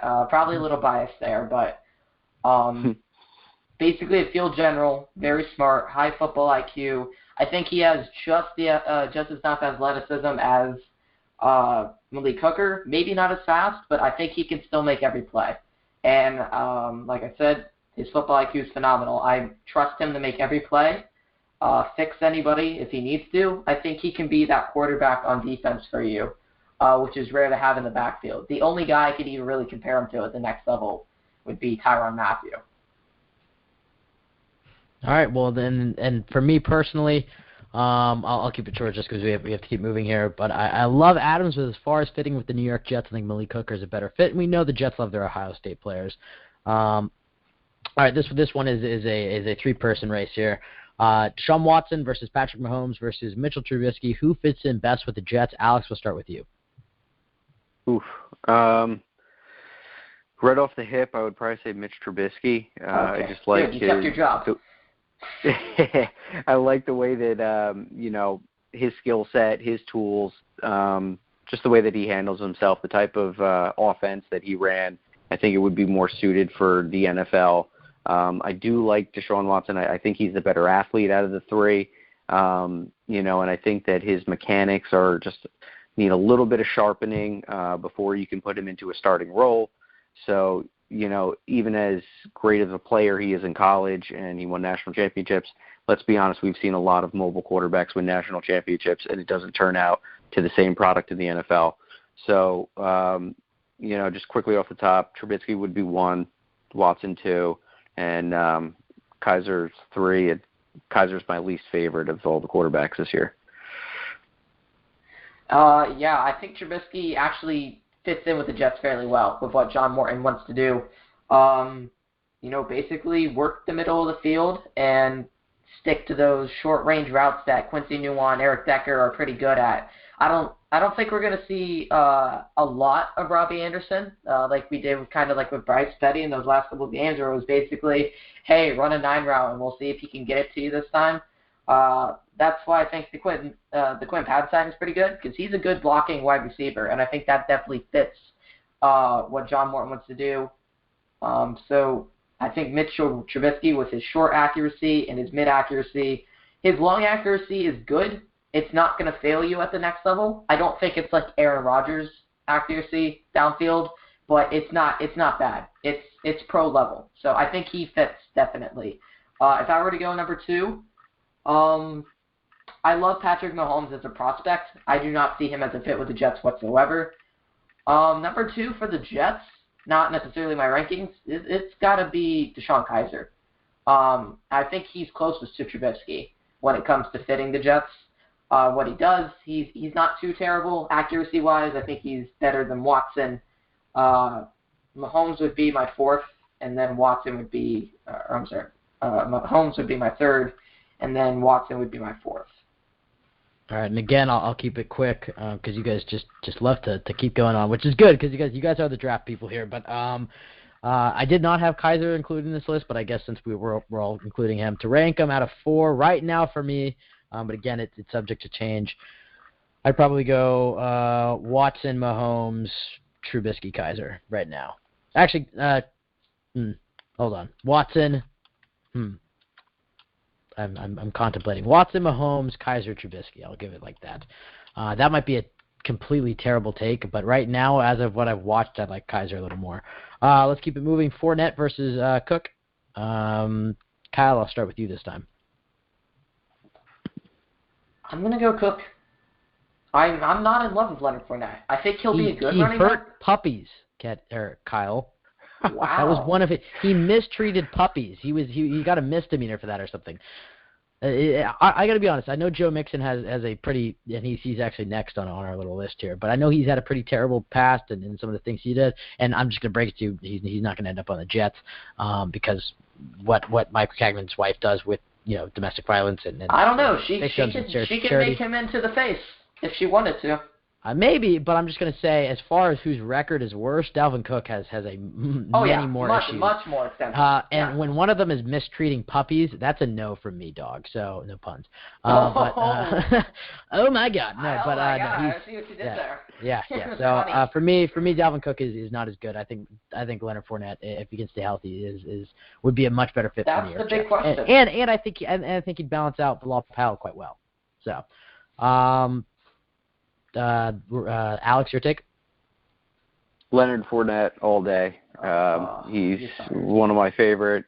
I didn't get to say that before. My number 2 option would be at LSU and with the 6th pick, and that would be Leonard Fournette. So if Adams isn't there, he would be the guy that I would like to go for. I know a lot of people don't like it. I just think he's a beast, and I love his running style. I'll keep it short and sweet. Fournette all day. You and the LSU players. And all right, Alex, just because we have a lot of callers on the line, I guess we'll end it here. Really quickly, give out your social media. I wish we could have talked a little more because you're, again, one of our most knowledgeable callers. But just give out your social media, and we'll so our listeners can give you a follow. But they're probably following you already, all right. But just go ahead. All right, guys. Well, thanks for having me on once again. You can follow me at Rufio_187. You can also check out what me and Kyle are doing at Draftem with some mock drafts. We got some sleepers, some player profiles. Definitely a lot of good stuff going into this draft, so give it a good look. Thanks, gentlemen. Have a good night. All right. Thank you, Alex. Thanks for being on, Alex. And that Later. Alex does a lot of good work. Yes, Alex does, and just because we got to keep this moving, we're going to go to the next caller of the night, and this is Ryan, and then we have Tyler, and then Justin, for those wondering. We're going to give everybody ample time. He who shall not be named. We're going to give everybody ample time, but we're going to ask for your patience. We got to get a lot of people on. And all right, so let's talk to Ryan. Ryan, how's it going, man? What's up, guys? Congrats on the 1 year. Hey, thank you, man. That means a lot. I don't generally like doing these Friday shows, but for this 1 year, for oh God, Kyle, for this 1 year anniversary, it's worth it. And I'm excited to be here. We had a nice interview with Lorenzo Mauldin. We're just talking some draft stuff, and hopefully some Jets news pops up sometime soon. But anyways, let's talk some drafts. So Ryan, we're just going to continue kind of where we were at. We're going to come back to that little debate here, but the question I've asked everybody, just getting an update where the pulse of the Jets nation is right now. Where are you thinking about? Where do you think the Jets should go with that 6th pick? Well, a few weeks ago, if you asked me, I was all sold on the safeties, but the more I'm seeing it now, I think Adams and Hooker won't be on the board when we pick at 6. I think we'll go offense. I think it's going to be O.J. Howard, and I think this is going to surprise a lot of people, but I wouldn't be surprised if we took Mike Williams. I just started saying this, and I know Justin and Kyle tried to talk some sense into me about this, but I think the Jets always, and when Justin comes on, he's going to give me a hard time. But I think the Jets always go with somebody that's unexpected, that's not in a lot of mock drafts. I mean, you can think about pretty much everybody that they've drafted, at least in the recent era. From Sheldon Richardson being a surprise, Leonard Williams was a surprise, Darren Lee was a surprise. Most of these guys, I mean, Jay's point about how mock drafts are kind of pointless is true. I mean, people trade up, people fall, people get picked too high. So you never really know who's going to be on the board, and it always seems like the Jets go somewhere a little crazy. Yeah, so I think Mike Williams could be that candidate for the Jets, a guy who you haven't seen mocked to them. The wide receiver core is a very strong group. But you look at it, I mean, if the Jets were able to, I mean, Eric Decker is 30 and he's coming off a couple of major surgeries. If you add Mike Williams to that group, I mean, you can put a lot of people under center. And Christian Hackenberg, Bryce Petty, Josh McCown, whoever it is, their talents are going to be maximized. If you have Mike Williams, who seems like he's going to be a superstar, you got Quincy Enunwa, who dominates over the middle, Robbie Anderson, who's great on the deep routes, and even guys who are lesser on the roster, like Sharon Peak, and of course Eric Decker would probably still be around. Maybe they trade him or something. And Devin Smith. I mean, if you build that wide receiver core like that, you can pretty much put anybody under center. So I think he's a surprise pick, definitely not a need pick, but if the Jets are going to take the best player available, he would probably be that guy. Kyle, your thoughts on Mike Williams? I'm not against it, but I know he's been injured and we really haven't been able to see him throughout the whole draft process. I think Corey Davis is the better receiver, if I'm going to be honest. I think he'll be more productive at the next level. I believe my pro comparison for him is Alshon Jeffrey, so that tells you the type of player you're getting. Unfortunately, he just had a bad break, literally, this time around with this injury. He hasn't been injured before in college, so this isn't really like a consistent problem for him. A lot of people question the type of talent he played at Central Michigan. They had a pretty good run this year, row the boat. He had a beast game against Wisconsin. Wisconsin's the Big Ten champion, and he just dominated them like it was nothing. So I have no questions about that.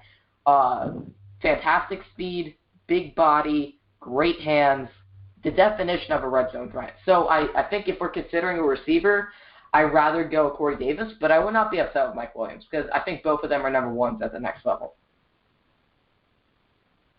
All right, well, Ryan, let's just continue a little bit what we were doing with Alex there. We'll pick it up again on the running backs. Joe Mixon versus Christian McCaffrey. This is probably more of a day two type of pick.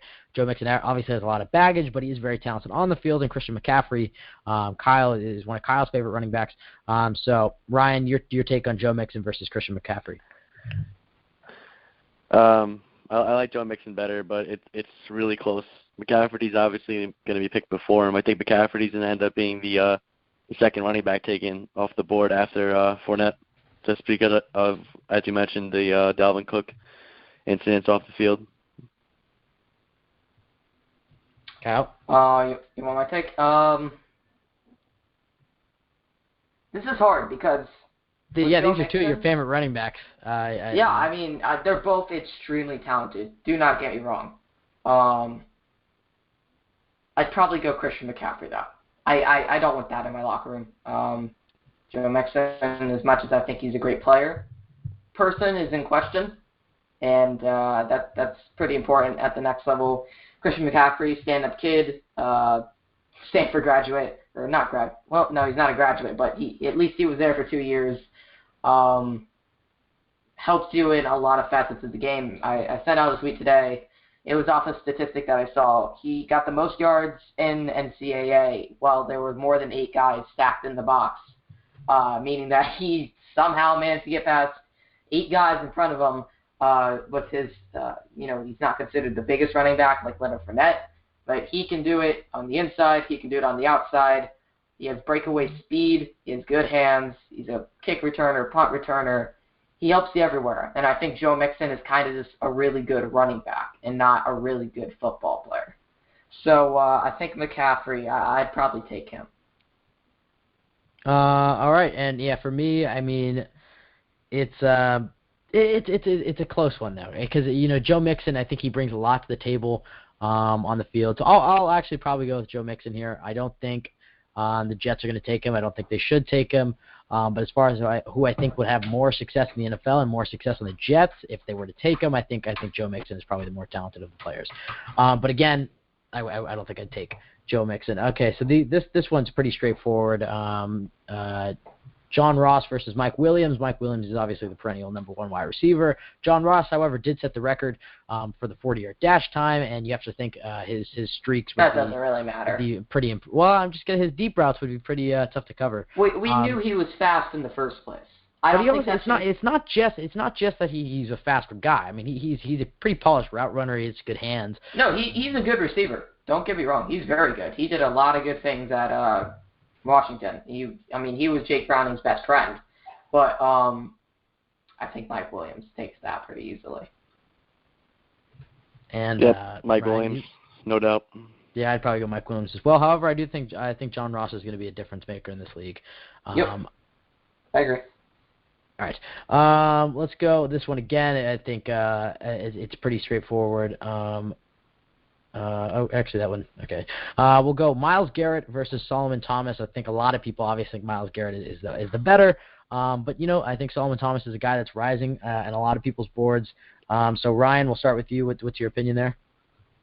Myles Garrett. I think he's the best thing to come out since Von Miller. And I'll just say this. I'm not really a big fan of Solomon Thomas. I think Derek Barnett's going to be better in the next level.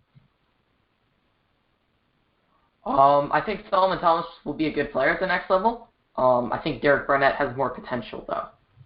So I would definitely go with Myles Garrett. Interesting. And then one more.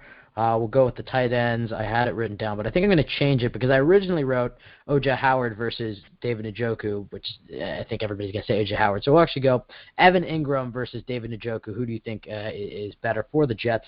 And by the way, my answer on that was Myles Garrett. Kyle, I guess we'll start with you. Njoku versus Ingram. This is hard because I think Njoku will end up having the better career, but Evan Ingram will have a much earlier impact. I feel like Njoku could definitely be like an Eric Ebron type. Good, not great. Not worth a top 10 pick. Not worth a top 15 pick. So I would say Evan Ingram's going to make a bigger difference for the team. Interesting. Ryan? I think Evan Ingram as well. I think he's more ready, but Evan Ingram just concerns me with his weight. I don't know if I would list him as a tight end. He seems more of like a slot, like kind of a big kind of slot receiver more than a tight end. Yeah, that's what I said earlier. All right, and Ryan, I'm sorry to cut you short. We'll ask one more thing, just because this is something I haven't asked callers yet, and it was one of the things that I wanted to make sure we talked about was the QB position. I know we talked about with Josh McCown and stuff. I guess I'll start with what's your take on the Josh McCown signing here, and then the second part of that question is who do you think will be the Week 1 starter for the Jets, and then yeah. All right. I think McCown was brought in here to be a stopgap. Obviously, he was out of everyone left, he was the less advertised, I guess, because anyone else who brought in here, whether it was Kaepernick, Cutler, it was going to be a media circus and a clown show. So I think the Jets wanted to bring in the safe, quiet option. I think that's probably the best move they could have done because obviously they're not looking to start McCown for the whole entire season. I think he will start opening day. I'm not really a big believer in Petty or Hackenberg. I mean, I hope they prove me wrong, but I think that as of this moment, Petty coming off a torn labrum didn't really do that much last year to show us anything. I think McCown beats him out, and Hackenberg last year in preseason was pretty darn awful, if we're going to be honest. And Kyle, Yep. what's your take on this QB situation here? Emphasis on situation. Like I said in earlier shows, and you weren't around for those, but I think Josh McCown will end up winning the competition. Unfortunately, I don't see anything more than a backup in Bryce Petty and Christian Hackenberg. I mean, but we haven't even seen Christian Hackenberg hit the field, and although it's unlikely that he's I've seen enough out of him on tape in college. Ben, you were there. Right. We did it live. I don't know if he published it, but we were there when we picked him. Let's just say I wasn't happy, and it was for a reason. Even that one good year the stats were extremely padded. He himself was not that good. His accuracy, not that great. Arm strength was good, but he's not mobile. He doesn't really have a presence at the line. I think he does struggle reading defenses. Like I said, the accuracy is not great. I just don't see anything that really translates to being a good NFL quarterback in Christian Hackenberg. And I don't see it with Bryce Petty either. So if the Jets really like Mitchell Trubisky, I don't want us to take him because I think they've proven they can't really scout quarterbacks. All right, and Ryan, I'm so sorry we have to let you go. So it's a short call for you, but man, give out your social media. Yeah, no problem. Thank you guys for having me. Before I go real quick, Ben, I agree with Kyle when you guys were talking earlier about Deshaun Watson. I'm personally not a fan. I think he's going to be like an Alex Smith type of quarterback in the NFL. I mean, once you watch tape, maybe you'll see it. But I'll actually take that, honestly. He relied a lot on guys like Mike Williams, Jordan Leggett. And Clemson's very talented. I mean, I'll take Trubisky over Watson any day. I'll just go on record by saying that. But anyway, you guys can follow me at NY_JetsNation98. Thank you for having me on, and congrats again on the 1 year. Yeah, thank you so much, Ryan. That means a lot, and we look forward to hearing from you, man. Yeah, I'll be calling in on a Wednesday. We're looking forward to it. All right, that was Ryan. Good call from him as always, and we're going to keep things moving. We got Tyler up next. Tyler, buddy, how's it going, man? How you doing, Ben? Happy anniversary. Hey, thank you so much, man. That means a lot. Thanks, buddy. Tyler, we've talked about the drafts. We talked about the QBs. Let's talk about something else. Let's talk about Todd Bowles and Mike Maccagnan. Tyler, do you envision them being here in 2018? Next year? The year after next year. Do you think Todd Bowles and Mike Maccagnan will stick around after this coming season? I'd rather fire Bowles and keep Maccagnan. Why? Because Bowles is a terrible coach. He's Kyle? not wrong. Kyle, he's not wrong. your take? I'm happy Lorenzo Mauldin isn't on right now. That's my take. He's not wrong. I think Bowles will be gone before Maccagnan is. But why are we giving? I mean, I'm a big Mike Maccagnan fan myself. But why do you think we're giving Mike Maccagnan more time than Todd Bowles? Is it just because we see Todd Bowles on the sideline more? He's become the bigger symbol of our anger when he's on the sideline, just frowning, and doing nothing. Yep. I mean, do you think that's the reason why? Do you think Mike Maccagnan has built a solid roster? I mean, you look at what he's brought in. I'll pull up what he brought in this offseason. I can do it off the top of my head. Well, yes. What he's brought in this offseason, I guess I'll change the question a bit. Do you think that what Mike Maccagnan has done, or what do you think of what Mike Maccagnan has done this offseason? He signed Kelvin Beachum, Josh McCown, Morris Claiborne, Chandler Catanzaro, Quentin Patton, and then Jonathan Harrison. And then he also re-signed Ben Ajalana, Josh Martin, Tanner Purdom, and Corey Lemonnier. So, I mean, do you think that's enough for him to keep his job? What do you think about the free agency approach? Kyle, I'll start with you. With that two-sided question, do you think he's done enough to keep his job? And what do you think about that? Yeah, I think he's definitely done enough to keep his job over the couple of years. You look at the people not only who he's brought in, like Brandon Marshall, who unfortunately is gone now, but guys who are still on the roster. James Carpenter, All-Pro player. Brian Winters got an All-Pro credit. Well, that was Idzik who drafted him, but he resigned him. Yeah, he resigned him. Yeah, I forgot about the re-signing of him. But yeah, drafted Brandon Shell, who looks like our starting right tackle next year, and he didn't look bad in the 3 games that he played. And I know a lot of people are like, "Oh, it's only 3 games," but they were against the Dolphins, the Patriots, and the Bills. Correct me if I'm wrong there.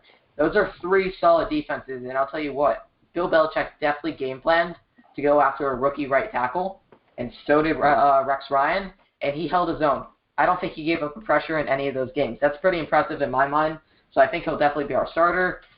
Tendered Wesley Johnson, and then he basically got our whole offensive line either back or signed them. And I don't think the offensive line is as bad as like people try to make it out to be. I mean, I think it's fairly good in my mind. And then the receiving core, obviously Decker, Quincy, that's not his guys. But Robbie Anderson, that is the guy who's come out and as an undrafted free agent, really showed Mike's scouting ability, gave him some credibility there. The second year of the Fitzpatrick thing wasn't great, but the first year was good. It was a good insurance plan installed by Mike. And then on the defensive side, Leonard Williams brought in Pro Bowler, his first draft pick. Deion Simon, 7th-round pick in his first year, probably going to be our starting defensive tackle. Steve McClendon, quality playmaker we have on the defensive side of the ball also for a cheap contract. I think Mike Maccagnan has proven with signing after signing of quality players, and there's always a loophole out of the contract that he deserves his job much more than Todd Bowles does. Interesting. Tyler, what's your take on this? For Maccagnan? Yeah, and what he's done this offseason. I think he's done a decent job rebuilding and getting like players and their contracts and whatnot.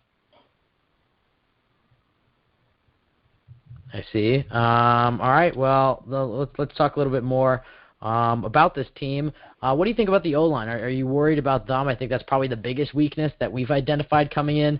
It was a big weakness going into last year, and they started out okay and then kind of fell apart towards the end of the year. But again, as Kyle pointed out, Brandon Shell looks good. Brian Winters and James Carpenter are good.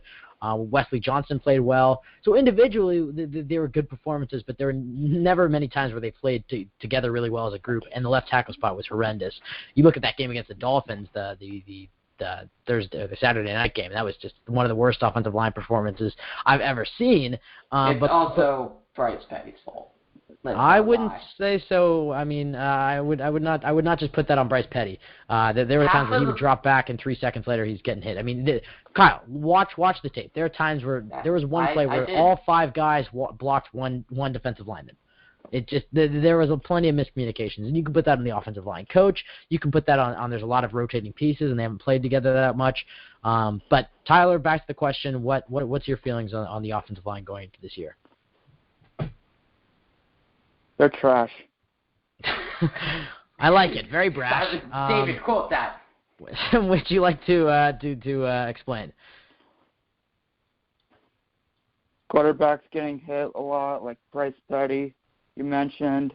That's not they just need a good rebuild. I think we're doing that. Yeah. Ben, anything to add to that? No, I think he laid it out. I was dealing with some producer stuff with David. We got to get that trivia question and stuff ready on. We have a few more callers and stuff. But as far as what Tyler's saying, I do agree that they are. I think that's the best way to put it. They are trash. They're not very good. Tyler, really quickly before we let you go, two questions for you. Who do you think will be the opening day 1 quarterback for the Jets? It's supposedly going to be a competition between all 3 guys, Christian Hackenberg, Bryce Petty, and Josh McCown. So meaning anybody can win it. And theoretically, we could be seeing number 5. Maybe we'll change to 14. But we could be seeing Christian Hackenberg under center week 1. Who I know it's very early in the process. We haven't even gotten the schedule, so we don't know who will be against. But who do you think that will be under center week 1? Oh, Lord. It's going to be either Petty or Hackenberg. So you don't think McCown will win it? No, McCown's garbage. I like it. He's a bridge quarterback. Words, but trash, garbage. I mean, we just suck completely, don't we? Well, suck. Yeah, there you go, Tyler. Why? What's the point of all this, anyways? Yeah, what's the point of living? Okay. But Tyler, last question for you. Right now, before the draft, so the draft hasn't happened, and it hasn't happened for any team in this league. Looking at the roster right now, what Maccagnan has done in free agency and what he's let go and added and assuming guys on the team last year improve and whatnot. How do you what record can you see this team getting? I think it was very early, but Jay and I talked about a team that's an 8-8, 9-7, 7-9 team, which is over reach for a lot of people. A lot of people are saying they're going to be terrible, number 1 overall pick. Where do you fall on that? I mean, obviously you've said they're trash and stuff, but what type of record are you predicting at this point, which is a very early point, may I add, in the year? It's very early. End of the year, this year? like about 3-13 or 6-10. All right. Between that range, Kyle, what's your take on that? I never really got your where do you see them falling? Can I wait till after the draft? Well, I'm just saying right now. I'm going to ask it pretty much every end of the month and seeing how it progresses and stuff. But so I was just going to get your initial, since this is the first end of the month of the new year, or the new NFL year. Kyle, where do you see this team ending up? Give me 6-10 with the current roster. All right. Well, Tyler, unfortunately we have to let you go. We have two more callers on the line. Thank you so much. Please give out your Twitter so our listeners can give you a follow. I mean a few words, but they're very strong and you don't pull punches, and I like it. I like it, Tyler. Yeah, no offense to Lozo. Anyways, you can follow me on Twitter at thejettake896, and you can also follow me on Instagram at McLovin1996. All right. Well, Tyler, thank you so much for calling in, man. All right. All right. And now it's time, Kyle, to bring on your favorite caller. So I'll let you introduce him. The guy who shall not be named. So Kyle, you can do the honors and introduce your favorite caller. You're gonna have to unmute him though, because I'm not doing. All right, he's unmuted. Kyle. Oh no, David, no. Justin, what's going on, my man? Thanks for calling into the show. What's up, guys? How are we doing tonight? We're doing good. How about yourself? Doing good. Nice interview with Luzo. Hey, thank you, man. That was it was fun doing it from our side. All right, now Justin, let's talk some Jets here. Let's first talk about this draft, because we started talking on Twitter. I said, which wasn't a very bold thing to say, but you happen to disagree with it. I want you to elaborate. I said that I don't think the Jets are going to pick somebody that you've seen mocked to them that often. The Jets always end up picking a surprise. And now, granted, the Jets are at a higher spot. You know, when the Jets are picking at 20, it's way more likely that they're going to pick somebody who's never heard. When there's only 5 other picks in front of them, it's more likely to get a guy you've seen mocked. But in what I've seen and all the drafts I've done, and I got it right last year. I predicted Darren Lee because I use the same thing. I just go pro-style player, best player available, and somebody who's a little unpredictable. So Justin, you think they are going to go somebody who you've seen mocked them. Is that correct? I don't know, to be honest. I mean, you're very adamant on Twitter. I mean, I could see it, and I could see, as you guys mentioned, Mike Williams too. So I can see that argument too of Mike Williams not being mocked. So I don't know if they're going to go with someone in the mock draft, but I'm not paying attention really to the mocks because, as Jay mentioned, the mocks don't mean anything. That's hurtful to me, honestly. No, Justin, that's a solid point. So if you were Mike McCagnon and the board fell your way, what's the best case scenario here for you? Who'd you take?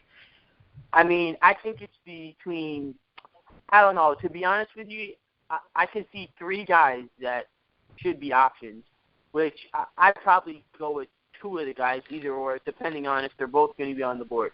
Malik Hooker, Jamal Adams, and my third one would be O.J. Howard, but I don't know. I think you can get a guy later on with the deep tight end class, a guy like Jake Butt that could go maybe even as far as the 4th round, which he has first-round talent, but he just got injured. So, I mean, it all depends who's available.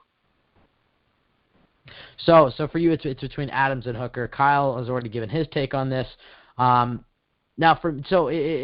if the Jets were to draft Jamal Adams, I know you're a big fan of Calvin Pryor. What does that do to Calvin for you? Does he become expendable in a trade? Because at that point, are the Jets now scrambling to trade him for a pick on day 2 right after they pick him? No. So does he move to linebacker? Does he move to free safety? Does Adams play free safety? Oh, I don't know what that noise was. Do we play 2 strong safeties? What's happening there? I think if you don't get a 3rd rounder or better for Calvin, you hang on to him.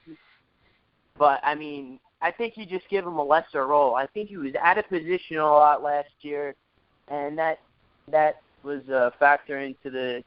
I think you just make his role a little bit lesser. You keep him in the box. You keep him in the box, going after hitting, not so much in coverage. If you get a guy like Adams, you can keep him in coverage, and that may help. David approves. No, Justin, what's your take on this? Or Kyle, what's your take on Justin? I'm offended, Ben. Honestly, I'm offended. You just tried my life. So Justin, you said you would draft Jamal Adams and keep Calvin Pryor? Well, it depends. I mean, I think maybe I think Hooker is a better fit, to be honest with you, than Adams. But I don't know who's going to be on the board, either Adams or Hooker, when we pick. They both can be gone potentially too. Well, what happens when Calvin Pryor just walks in free agency? Who's going to replace him? Wait, Calvin Pryor walking free agency? We got to see how he plays this year, though, if we're going to pick up that fifth-year option, which right now it doesn't look like we're going to. But as I said, when he walks in free agency, wouldn't you want a guy like Jamal Adams, who's an elite NFL talent, over Malik Hooker, who's like a good NFL talent? I mean, I think Malik Hooker is a better fit for our defense. I think he's quicker, and with our linebackers that we have in our quick defensive line, a guy like that's what we need. We need a quicker guy that could. And as you guys mentioned, I think a caller said that Malik Hooker benefited from shutdown corners. Well, that's why I want to take a corner in round 2. I would go Tabor and from Florida in round 2, and put him opposite a guy like Darryl Roberts to see if he could be the two shutdown corners with a guy like Hooker with his speed, with our defensive line and young linebackers that have speed with our new coach we brought in. I think that can be a very scary combination. I'll tell you, as a huge Gators fan, Tabor's not a number 1 corner. Neither is Darryl Roberts. So I don't know how well that secondary would be. I mean, the whole thing that Hooker is good at is basically sitting back deep and just running up to the ball. And he doesn't even have a lot of interceptions in his career, honestly. I mean, it's not like... Yeah, well, he has speed. So, I mean, our defensive line is going to, and our young linebackers with speed, that's going to create a lot of pressure, and that may be able to create some turnovers. So, I mean, they haven't done that in years past, though. What makes you think adding one free safety would change that? I mean, what do you mean one free safety? If you limit Calvin Pryor's role and you let guys like Douglas Middleton and Malik Hooker and guys like that, unlike guys like Marcus Gilchrist, I think things are going to change around the defense. I think the defensive line can have a bigger year than people are anticipating. But if you're going to play a guy like Doug Middleton, why not just draft Jamal Adams, who will be an elite player for you? Instead, just a better fit because Calvin Pryor is on the roster currently, but won't be the following year, and that's the only reason you take Hooker. Yeah, that's fine, but I don't know if Adams is going to be on the board when we pick. I don't think he will be, but. Yeah, exactly. I don't know. I would be fine with either Adams or Hooker, either or. I think either or are going to be both big-time playmakers at the next level. Now, Justin, sticking with the secondary, there have been some rumors that, guys are going to get cut. You brought up Marcus Gilchrist, another guy, Buster Screen. What do you think of those possible cuts or restructures or possibly even trades? Marcus Gilchrist, he should have been gone. Buster, he's not. Hopefully he doesn't go anywhere, but I also don't think he's worth his price tag. I think he needs to take a pay cut, and Decker needs to take a pay cut as well. All right. That was a test, and you passed. Good job. Say that? That was a test, and you passed. That was a solid point. Well, I was seeing if you were biased towards Buster Screen because I noticed you changed your profile picture on Twitter. Yeah, no, he's good in the slot, but he for that price range, I think there's other couple guys. I think Roby from the Bills, I like him, but I don't know if we would bring him in here. But there's other options, but I think we're gonna stick with Screen in the slot. Now, Justin, do you see, just to completely do a 180 on the topic here, but do you see Todd Bowles and Mike Maccagnan returning in 2018? To be honest with you, I don't really know. I have to see it play out this year because if Todd Bowles doesn't, I think Todd Bowles should have been gone this year. But I mean, I understand with the whole rebuild thing, but I mean, I have to see how it plays out. So I can't really give you a solid answer on that right now. All right, and then Justin, I mean, the question that I've asked to pretty much every caller is who do you think will be the Week 1 starting quarterback for the New York Jets? Bryce Petty. Kyle, I think so. So I happen to also think it'll probably be Bryce Petty because I don't think they're going to want to start Josh McCown. I don't think Todd Bowles thinks that the 37-year-old journeyman quarterback is going to be a good fit for this young team. I think he's only there to be the veteran backup. I think Christian Hackenberg, we don't really know where he's at. So I think Bryce Petty, he's had a year of he's had 2 years in the league. He's had 1 year of experience. He's 25. I think now is the time to find out what Bryce Petty is. I also think he'll play well. I just want to add one more thing about the quarterback situation. I really don't think we're going to be as bad as people are saying. So these people that are saying that we should just wait and take a quarterback next year, I mean, I don't think we're even going to be in a position to take one. I don't even think we're going to be in the top 5, maybe even top 10 picks next year because we had 5 wins this year with the worst quarterback that I've ever seen in a single year performance and a defense having a down year. So I think we're actually going to have more than 5 wins this next coming year, and I don't think we're even going to be in position to draft a quarterback next year.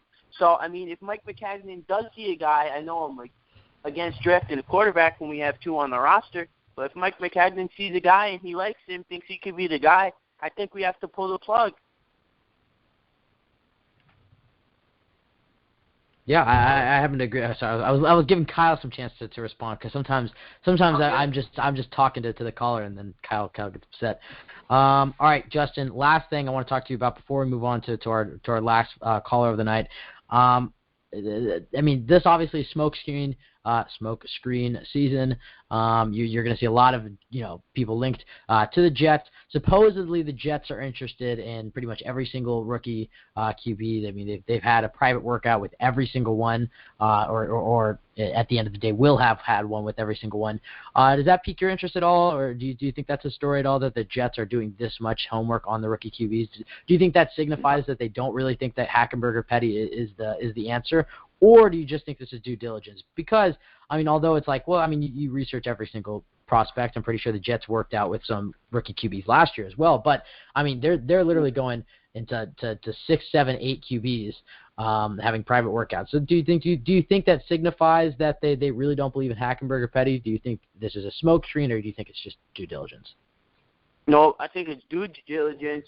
As they said, like with Maccagnan and Bowles, all options are on the table. So if they see a guy they like, I really don't think we're going to take a quarterback 6. I think maybe if we trade back and a guy's there, we may pull the trigger. But at 6, I really don't think it's going to happen.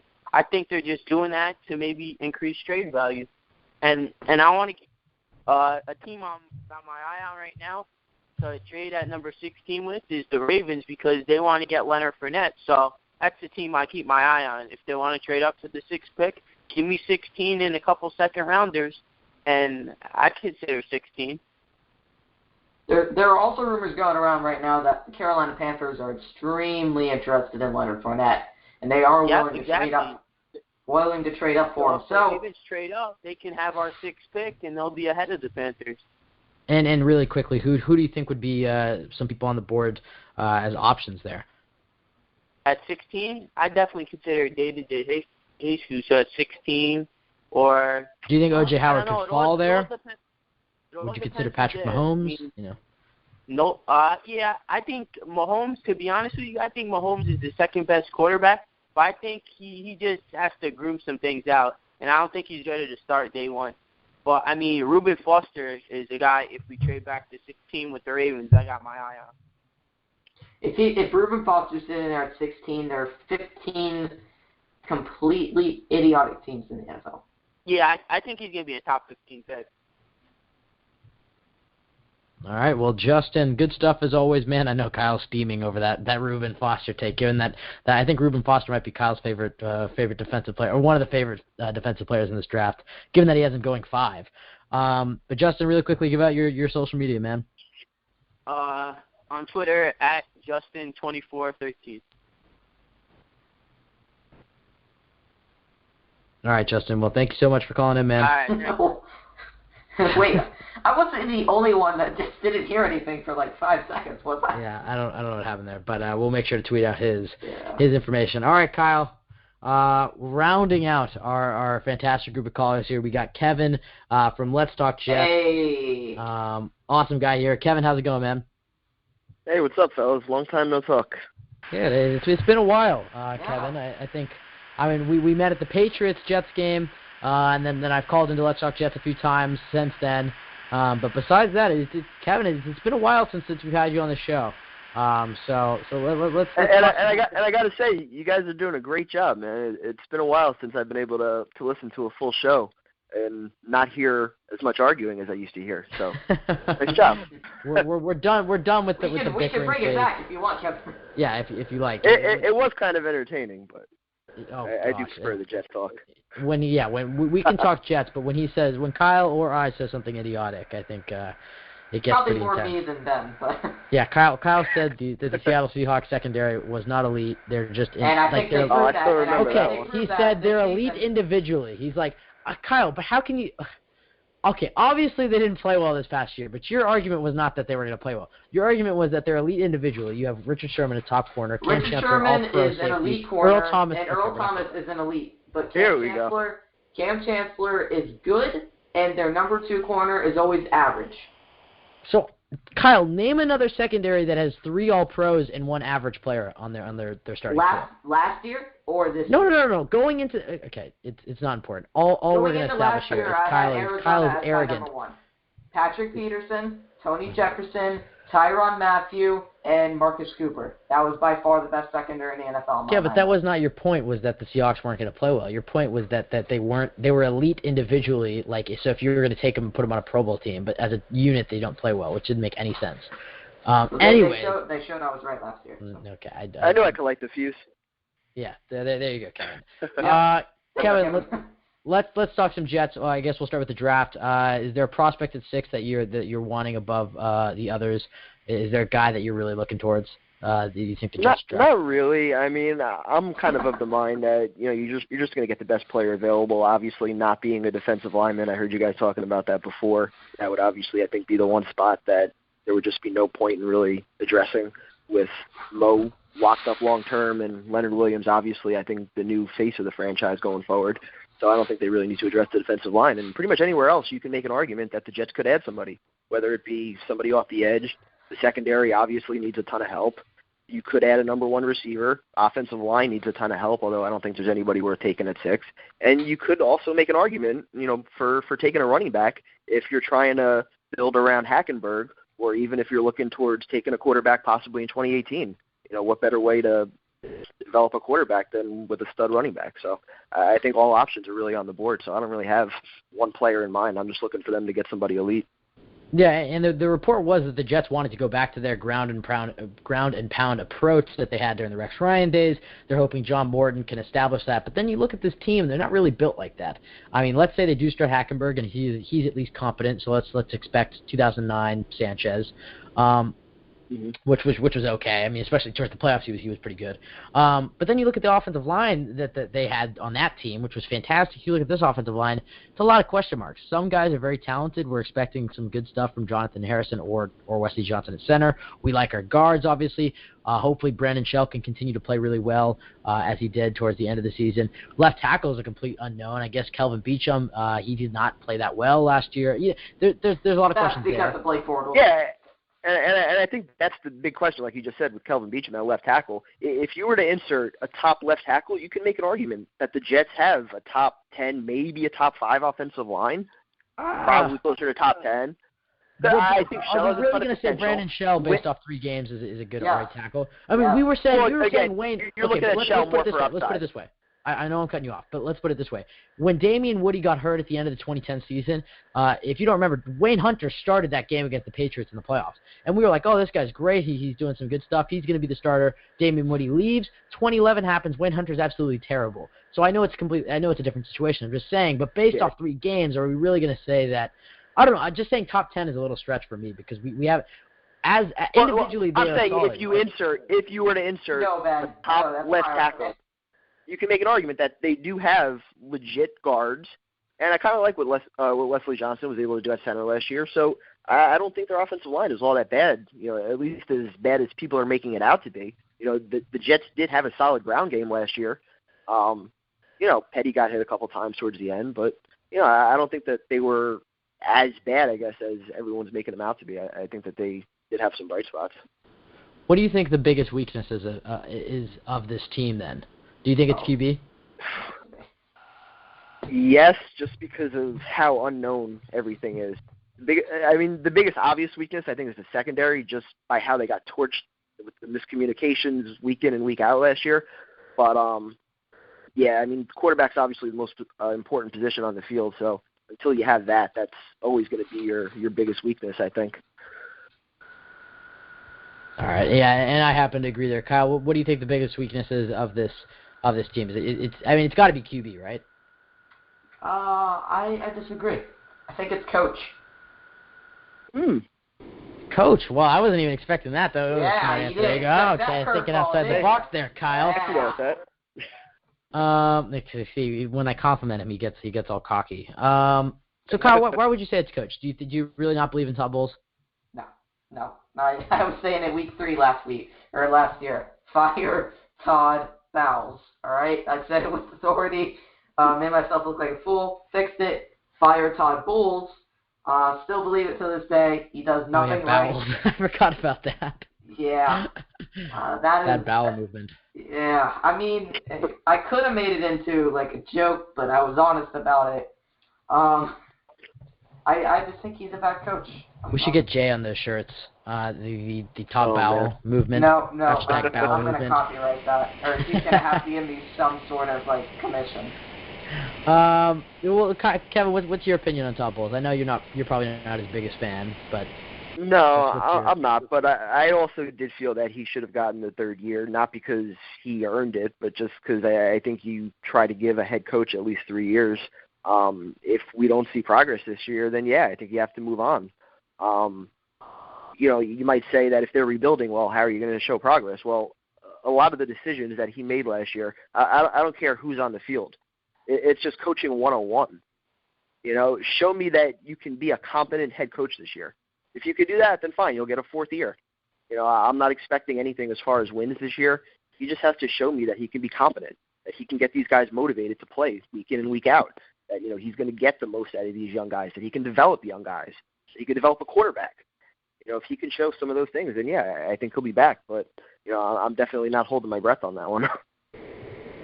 Well, and so yeah, I happen to agree with you there. But Kevin, do you think him and McCagnon? I know you kind of touched on that, but do you think him and McCagnon are going to be back in 2018? I know you guys in your show talked about that quite a bit. How it's got to seem likely that Bowles and McCagnon were pretty much given the guarantee of 2018 if you want to do a proper rebuild, because the expectations are low. But in your personal prediction, having no idea how next year is going to go, do you think he'll be back? I don't even understand why it's being speculated that McCagnon could potentially be on the hot seat. If you just look at everything at face value for what it is, his first year, Executive of the Year, 10 wins. Fine. He did a nice job turning the team around. He had money to spend. He spent it. You could argue that maybe he should have invested in younger guys. Fine. I don't think he came in here with the intention of doing a full, complete rebuild right away. I think the Jets looked at it and said, we have some pieces here, and if we can add a few more guys, we could be a playoff contender. And they were. They won 10 games. Following that, last year's draft, overall pretty solid. We don't know about Christian Hackenberg, but you like what you saw from Lee. I think Jenkins was definitely coming on towards the end. You potentially got a starting tackle with Shell. I think Burris could potentially be a starting corner. You got some undrafted guys in here with Robbie Anderson. So, exactly, yeah. So, across the board, I think he's done a good job. He hit on the Leonard Williams pick. So I don't understand why there is this notion that Maccagnan has failed so far. I think it was clear that the first 2 years they were adding some pieces, they were spending money that they had to spend, and he spent it in a way that now, as we could see, he was able to get out from underneath those contracts. And, next year they're going to have a ton of cap space and a roster that's going to be pretty young. So, I think this was part of his plan all along. And people that are saying that, Hackenberg's a bust already, it was part of the plan all along for him to sit 16 games. They were not even thinking. David likes it. What was that? I guess that was David chiming in with that was our with producer, soundbite. Kevin. Take notes. we don't Take have any notes. restrictions. We know. What Kyle? Kevin's the primetime producer. So Kevin, as much as I agree with you here, I'll play devil's advocate here as to why people have turned on Mac a bit. And one, it's New York, and it's there's a high pressure to win, and when you're not winning, no doubt. When you're a joke, there's that. But I think it's one, the Ryan Fitzpatrick saga soured a lot of people on Maccagnan. That goes on for so long, and it just becomes a joke at a point, and then they cave at the very last second. The whole Muhammad Wilkerson thing, which was something everybody was pumped about, but when he doesn't play well, then people turn on him. I think you look at some of his free agent signings haven't been the best. As far as Ryan Fitzpatrick was good in 2015, but 2016 it wasn't as good. Antonio Cromartie definitely lost a step or two. Darrelle Revis, he was good in 2015 until the end of the season, and that carried over into this past year. All across the board, there's minor failures. And as Jay said a few hours ago, minutes ago, or whatever, was that anything that could have gone wrong last year did go wrong, and I think that's probably working against Maccagnan. However, my picture with Mike Maccagnan is my lock screen. I think he's a tremendous GM. I think for people who are saying that we should have given Idzik more of a chance, they clearly don't follow Jets football. No. I think that Maccagnan. I can't stand hearing that stuff about Idzik. Idzik was a businessman who was crunching numbers, trying to play GM. Maccagnan is an actual talent evaluator. Football guy, yeah. Talent. Yeah, exactly. They are completely different. And I Not think to mention the fact that Idzik proved with his 12 draft picks that he cannot draft. Yeah. He proved it. So And that's a big thing. And for me, I think this draft for Maccagnan is probably his biggest one. With the Leonard Williams pick, that kind of fell into his lap. It was the perennial best player on the board. He did show that he has guts, and he took a player that at a position that the Jets already had, and it worked out well for him. And he's missed on Devin Smith so far, and it looks like on possibly on Christian Hackenberg as well. But you never know; those two guys could end up being pretty solid players. I think this draft though is his. This is going to be what he rides on or dies on. If this is a successful draft where he gets 5 starters out of it, or 4 starters and a few role players, then I think he'll buy himself a lot more time for this rebuild. If this is a draft where he, like an Idzik 12, where he just swings and misses every single time, or he takes a big risk on a guy like Mitchell Trubisky or Pat Mahomes, and then he fails, I think then he could be gone next year. But I think he's a good GM. And I think Bowles, he annoys me. He annoyed me a lot last year. In 2015, though, I did like what he brought. I thought he brought some discipline, which he kind of just went back on in that interview where he said it's okay to be late. But I thought the guys in the locker room liked him. I thought he did wonders for that defense. So I think things aren't as dark as they look right now. But we'll see. We'll see where things take us. Yeah, so Kevin, who do you see being the Week 1 starting quarterback for the Jets? Oof. Anybody but Mike Lennon. How about that? That's a great answer. As long as he's him and Sanchez, Napoleon Dynamite and Pedro are off on the Bears roster right now. For Pedro. and the Jets, I'm fine with the Jets. Christian Hackenberg, it's going to be fun. If Christian Hackenberg's terrible, at least we get to watch a rookie. And I just don't want to watch Josh McCown for all 16 games. No, and that's the thing with McCown. Like, what I don't understand, why would it, Bowles the other day said it's going to be an open competition. And yes, I understand that competition breeds success, and, you got to have that competition. I get that. But why, for a rebuilding team, would you even consider the notion that a 38-year-old quarterback is going to be starting games for you? I just don't get what it accomplishes moving forward. Even if Josh McCown is slightly better in camp than Hackenberg and Petty. Why should he be the starting quarterback for this team? Yeah, well, I agree with that. What did he bring to the table? He's 37, and this was my point. Why I actually liked the jawline. But here's the here's the reason I think Josh McCown was actually a good signing is because there's no pressure to start him. It's not like people are going to be chanting from the bench, start Josh McCown. He's a 37-year-old, guy who's journeyman who has done nothing but lose. No, but here's the thing. Here's the thing. If you bring in a Kaepernick or something, I mean, there's going to be some expectation that he's your starter. With Josh McCown, he is a mediocre. He's only there for a safety valve, and he might be cut. If the Jets draft a quarterback, if that was the case, why'd you pay him $6 million? I think because he's a veteran backup. I don't think Mike McCagnon wants to roll into the year with 3 rookie QBs, practically rookie QBs. I'm not saying I agree with that. They could have added a veteran backup that wasn't $6 million. I honestly, what did Chase Daniels get again, or Chase Daniel get again? He got a 1 year, $2 million deal. Yeah, I would have been on board with that. I agree with that. The contract number part blows my mind that he got $6 million. Yeah. I don't know what leverage Josh McCown holds on the negotiating table, but the guy's made quite a bit of money in his career. Yeah. I just think it's like, for them, he's so mediocre, he's so terrible, it signifies that the Jets are either going to draft a quarterback and play him, or they're going to trust the young guys on the roster. I think they overpaid for him. I do not want to draft another quarterback. I'm of the same train of thought, but again, I'm going to support who's ever in green and white. If the Jets draft Patrick Mahomes and want to run around and have a fun offense. But why, though? Why? What would be the purpose of drafting a quarterback?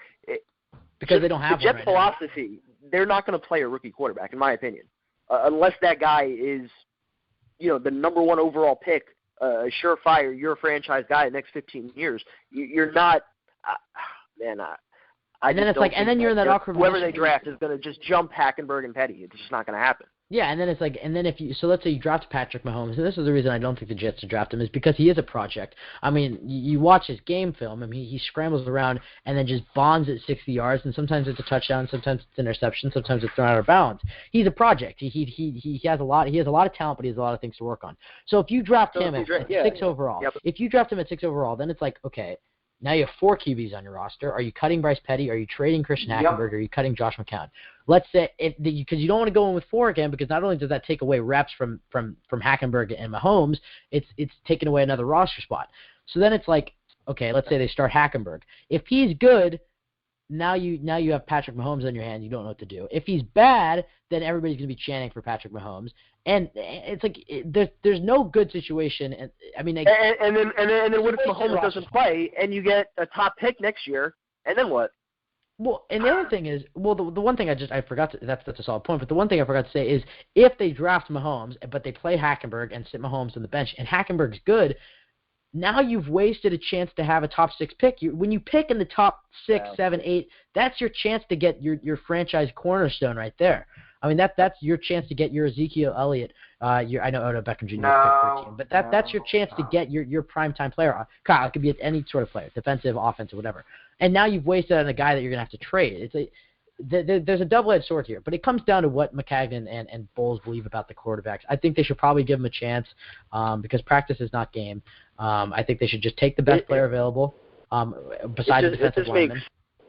It just makes so much sense to find out what you have in the 2 quarterbacks that you drafted already. Because I keep saying this, and I've said it since day one of when last season ended, that at the end of 2017, if you go into the season with a competition between Petty and Hackenberg, whoever wins it, you give them the first 6 to 8 games to evaluate them. If they play well, you continue to play them. If they don't play well, you turn to the other quarterback. At the end of the season, you should have somewhat of an idea of where they're at and if they could potentially be your guy moving forward. If they actually show some potential, you're probably going to win some games. Okay, and that's great. Fine. They're your guy moving forward. If they both suck, you're going to be a bottom 5 team for sure. The Jets are going to be a bottom 5 team if Petty and Hackenberg play the way that most people think they might. And that's fine. Then you're in position to draft from a loaded class next year. And I don't know why there seems to be this growing consensus of people that, are saying, oh, next year's quarterback's always the best. Next year's quarterback's always the best. Well, next year's quarterbacks actually are the best. Now is the time where it actually is true. And the Jets are in a rebuild mode where it makes sense for them to be in position to get one of those guys. So to me, I don't know. It just makes all the sense in the world to use this year to evaluate Petty and Hack and then let the chips fall where they may. Either you have your guy or you get your guy next year. And I agree with that because it's one of those things where it's like, and I think that's a great strategy. The 6 to 8 games, you get a chance to evaluate both of them. And it's like, but then and you get nothing out of playing Josh McCown. You know he's going to be bad. Nothing. At the best, he's a mediocre quarterback. But he's still 37. It's not like you're going to build your team around him. So I agree with that. If you play them both, you give them both half the season. If they're hopefully you start the good one first, because hopefully you give yourself a chance.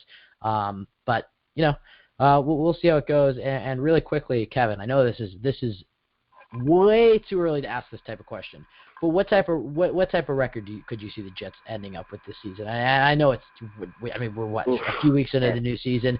I think Jay was saying how he believes this is going to be a better team than people think. Not a great team, but an 8-8 type of team. I happen to agree with that. I think if the right guy starts at quarterback, let's say Christian Hackenberg is a little better than we're expecting. I think they can land the 8-8. 9-7. I could also see 7-9, 6-10. But I think they're going to land in that middle of the pack. They'll be picking 13th or whatever. But I don't see them going 1-15 or whatever. So what's your take on this? I mean, I'd like to be optimistic and say that I think that they can win 8 games. I just don't. I mean, I think they have a lot of young talent here, but it's young talent. It's very raw talent that needs those reps and that they need that experience before they're ever going to, get to that point that we want them to get to. And that includes the quarterback position. These guys, they've sat for, Petty sat for 2 years, Hack for a year. At some point, they actually have to get in the game and take their lumps. And this is the perfect year to do it. So I think it's going to be a long year. I think the defense has potential to be a lot better than it was last year. But I think the offense is probably going to be right around where it was, whether it's, God forbid, McCown getting some reps or, if you're just going through the lumps with your young quarterbacks. So, I think they're probably going to be somewhere around a 3-4 win team, to be honest. Interesting stuff. Kevin, it's always great hearing from you, man. We got to call into each other's shows more often. I think you're hiding on Let's Talk Jets behind that producer's role. But I mean, I got to be honest, man. I don't know. I think you're giving Tyson and Joe a run for their money there. So maybe you should ask for a raise there. Kevin, go ahead and give out your personal information and your show's information. And actually, before you do, we do have to thank you because obviously this is our 1 year. But we wouldn't have the show without your guys' show. Not only did you guys give us a format, a type of guide to how to do this type of show, and you guys have been very helpful when we needed advice and stuff, and calling in and getting some more listeners and followers and stuff. But that's how Kyle and I met on your guys' show. So our deepest thanks, and I know Tyson and Joe couldn't call in tonight, but our deepest thanks go out to them and to you for helping us start the show. So thank you for that, and go ahead and give out the show's information and your personal. Not a problem at all, guys. You two do an awesome job. I still remember the first time both of you called in, just dropped tons of draft knowledge on the world, and I'm like, what? These kids are like 13, 14 years old. How do they know this stuff? I don't even know this stuff. So, great job by you guys. Your show's doing awesome. So, again, congratulations on the 1 year. For my information, you guys can find me on Twitter at KS1988NYJ. You can also follow me on Instagram. I run the Let's Talk Jets page. You can find us at Talk Jets Radio. And you can also find me at NYJFTV on Instagram. Always there talking some Jets. We're going to have some new shows coming out soon. Probably having a draft show. We got some exciting stuff going on with Quincy and Robbie that Jay was talking about. So definitely stay tuned and all that.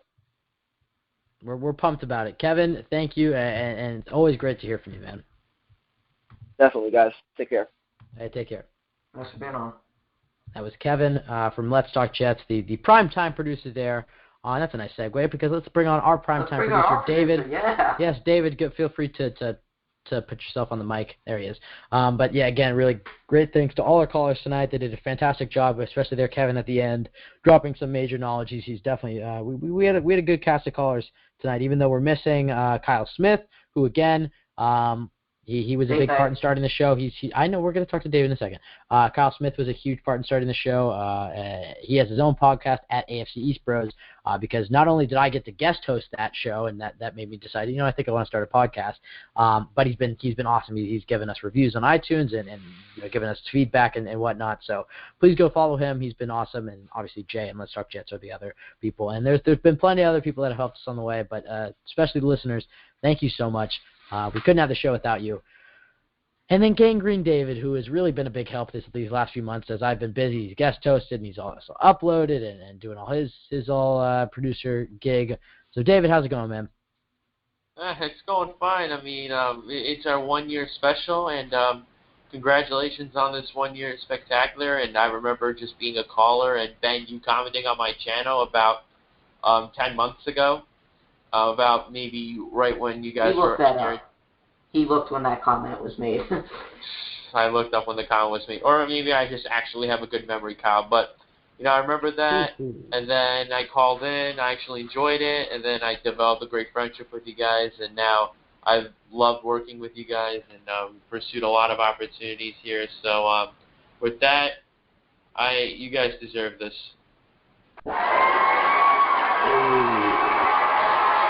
Live studio audience. Yeah, thanks for stealing my joke, Kyle. Thanks for stealing my question. I'm just going to awkwardly sit here. Okay, there we go. It's done. Thank you, David. That means a lot. Now, David, you know why you're here. Yeah, we're making this happen. Kyle got the last one. 4-2. 4-2. Yeah, it's 4-2 or something. Our trivia questions. David, I'm hoping you have a good one for us tonight. Well, since you guys have actually been talking about the draft all night, and by the way, I'm actually also somewhat of a supporter of the Jets drafting a quarterback at 6. Hey. But since this show has been primarily on the draft all night, how many players have the Jets drafted in the last 3 years? Oh, God. Oh, my God. That's bullcrap, David. Okay, so that's 2016, 15, and 14. Let me think. Okay, I got to think in my head. Kyle, you better not be doing anything. I'm not. Looking you up can anything. See my camera.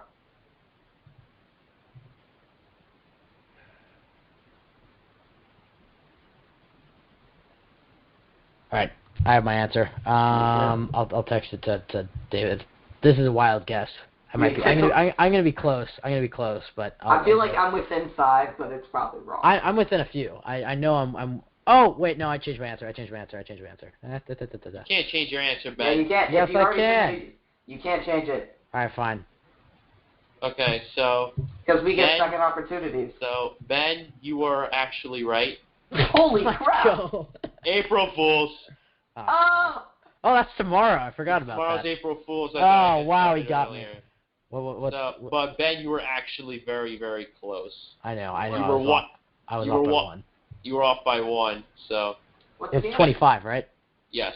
Oh my God! Wow, I did 24 because I forgot. That was because I knew Izek 12, and then I knew we had 6 picks last year.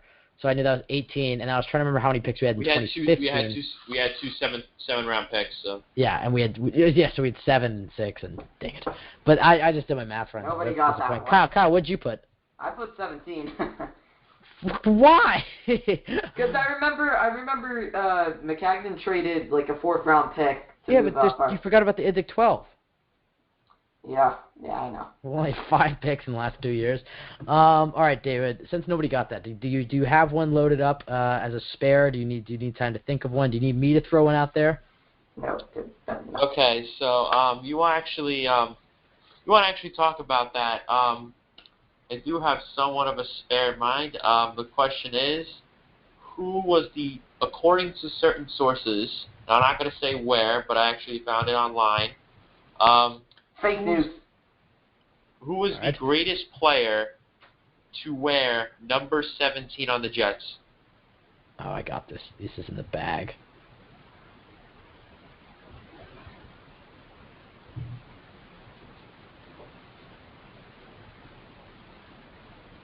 Kyle got your answer. I'm thinking about mine because I know who I want to go with, but then when I think about it, David, just don't tell him, but tell me, is mine right? I'm gonna wait for Ben's answer. But meanwhile, it's wrong. Kyle Fahey. Yeah. You just made the list. Okay. Then I'm gonna put my answer too, because I put Braylon Edwards. That's what I put. Yeah. Well, both of you are correct. But Well, I submitted it way before him though. Yeah, he did. So I guess Kyle gets the point there. I typed Braylon Edwards out, and then I was about to send it, and then I was like, wait a second. It was Braylon Edwards. He was on the team for like 3 years, and it's like, I don't know. I was like, was there a guy in the 80s or something that I'm forgetting here? But anyways, David, thank you. Anything else let's actually we'll take a few minutes to talk to you because you are the producer. You've had to sit here through the hour and 40, so we'll take a few minutes.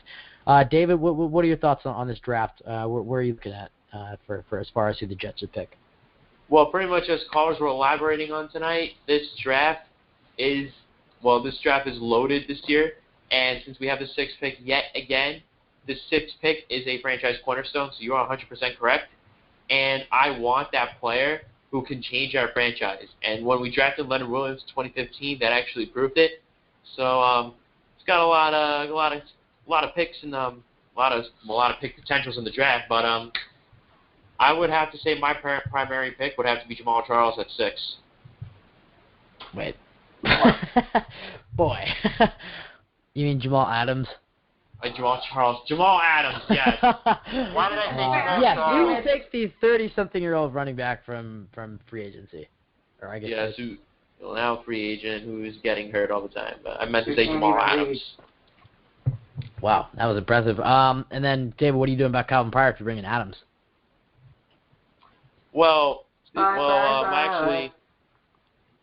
actually looked at the draft profile from 2014, and it said Calvin Pryor was a free safety out of Louisville. So but he's not a free safety, though.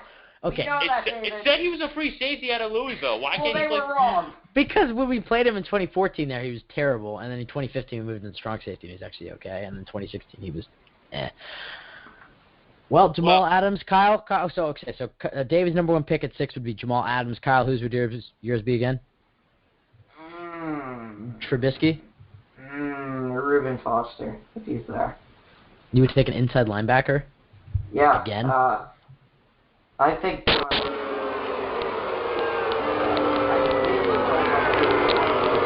just deafening. Nobody can hear it. I really do not like this whatsoever. I think Deron Lee's better at outside linebacker, and I think we need a presence over the field who can not only do what Dante Hightower does in rushing the passer very well, he can also defend the run very well, and can also defend the pass very well.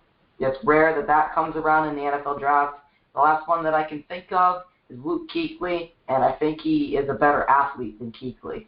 So I feel like if you give Todd Bowles a guy like that, even though I don't like Todd Bowles as a coach, it's hard to mess up Reuben Foster as a player, and I think he can be a consistent player to replace David Harris and he's an every down player. I don't think Deron Lee is. I'm not too high on Deron Lee right now. The jury's still out on him, but I would like to see him switched to outside linebacker before year 3. I could see that. All right, and yeah, I would love to see Leonard Fournette. I think that'd be an exciting pick. But my all-time, I think my best. Okay, Kyle, chill yourself. I said chill. Whoa! I said chill. I said chill. I said chill. I said chill yourself. I said. Now me, you have a vendetta against my. I said chill. I said chill yourself. No, you did not. Chill. No, you did not. I said chill yourself. Okay. This Okay. is bullcrap, Ben. It's just the curse words fly. Well, no. I think the best option would be to trade down and take O.J. Howard. I think trading down and taking O.J. Howard, he'd be huge for any young QB we have. I think he's going to help in the offensive line and in the receiving game. And I think he would really change the offense and give us another weapon. And you bring another pick. David, make sure you quote that, by the way. Chill yourself. It's chill. It wasn't kill. Jeez Louise, I'm not that violent. I don't know about that, Ben. Okay. I've done it. Let's just end the show here. This is a great place to end it. Yeah, 1 year of mediocrity for the Jet Take. Yeah. Thank you so much to all our listeners. It means a lot. Go follow us on Twitter at the Jet Take, Instagram, iTunes, SoundCloud, iHeartRadio. yeah, it's been a fun show, a good show, an interesting ending. But I think we should look to have some more fun on this show because we're talking about a bunch of grown men throwing a leather ball around, so I might as well have some fun with it. Kyle, I'd like to thank you from the bottom of my heart for 1 year. It's although you're like a little brother, and sometimes I want to hit you. You have some and kill me, apparently. No. Although sometimes you were a little stubborn on your takes, I have to give it to you. You do study the film quite a bit, and it's great to have you as an analyst. And I know I heard David like there. I didn't hear that. And David, thank you so much for being an awesome producer and really helping out the show. So from the bottom of my heart, guys, I'd like to thank you. Although I'll give Kyle credit, he did come up with the name. However, I was the first person to send the DM saying we should start a podcast, so I get credit here. I trademarked the name, so good luck. Okay. The shady politician Kyle Fahey. We will look forward to broadcasting to you guys live next Wednesday. Great run.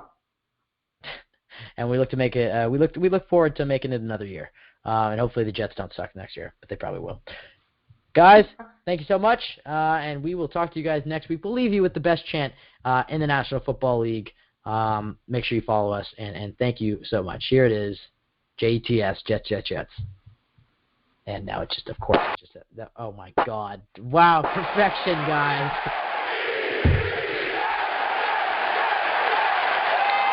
Really nailed that down. Only took a year to get that down.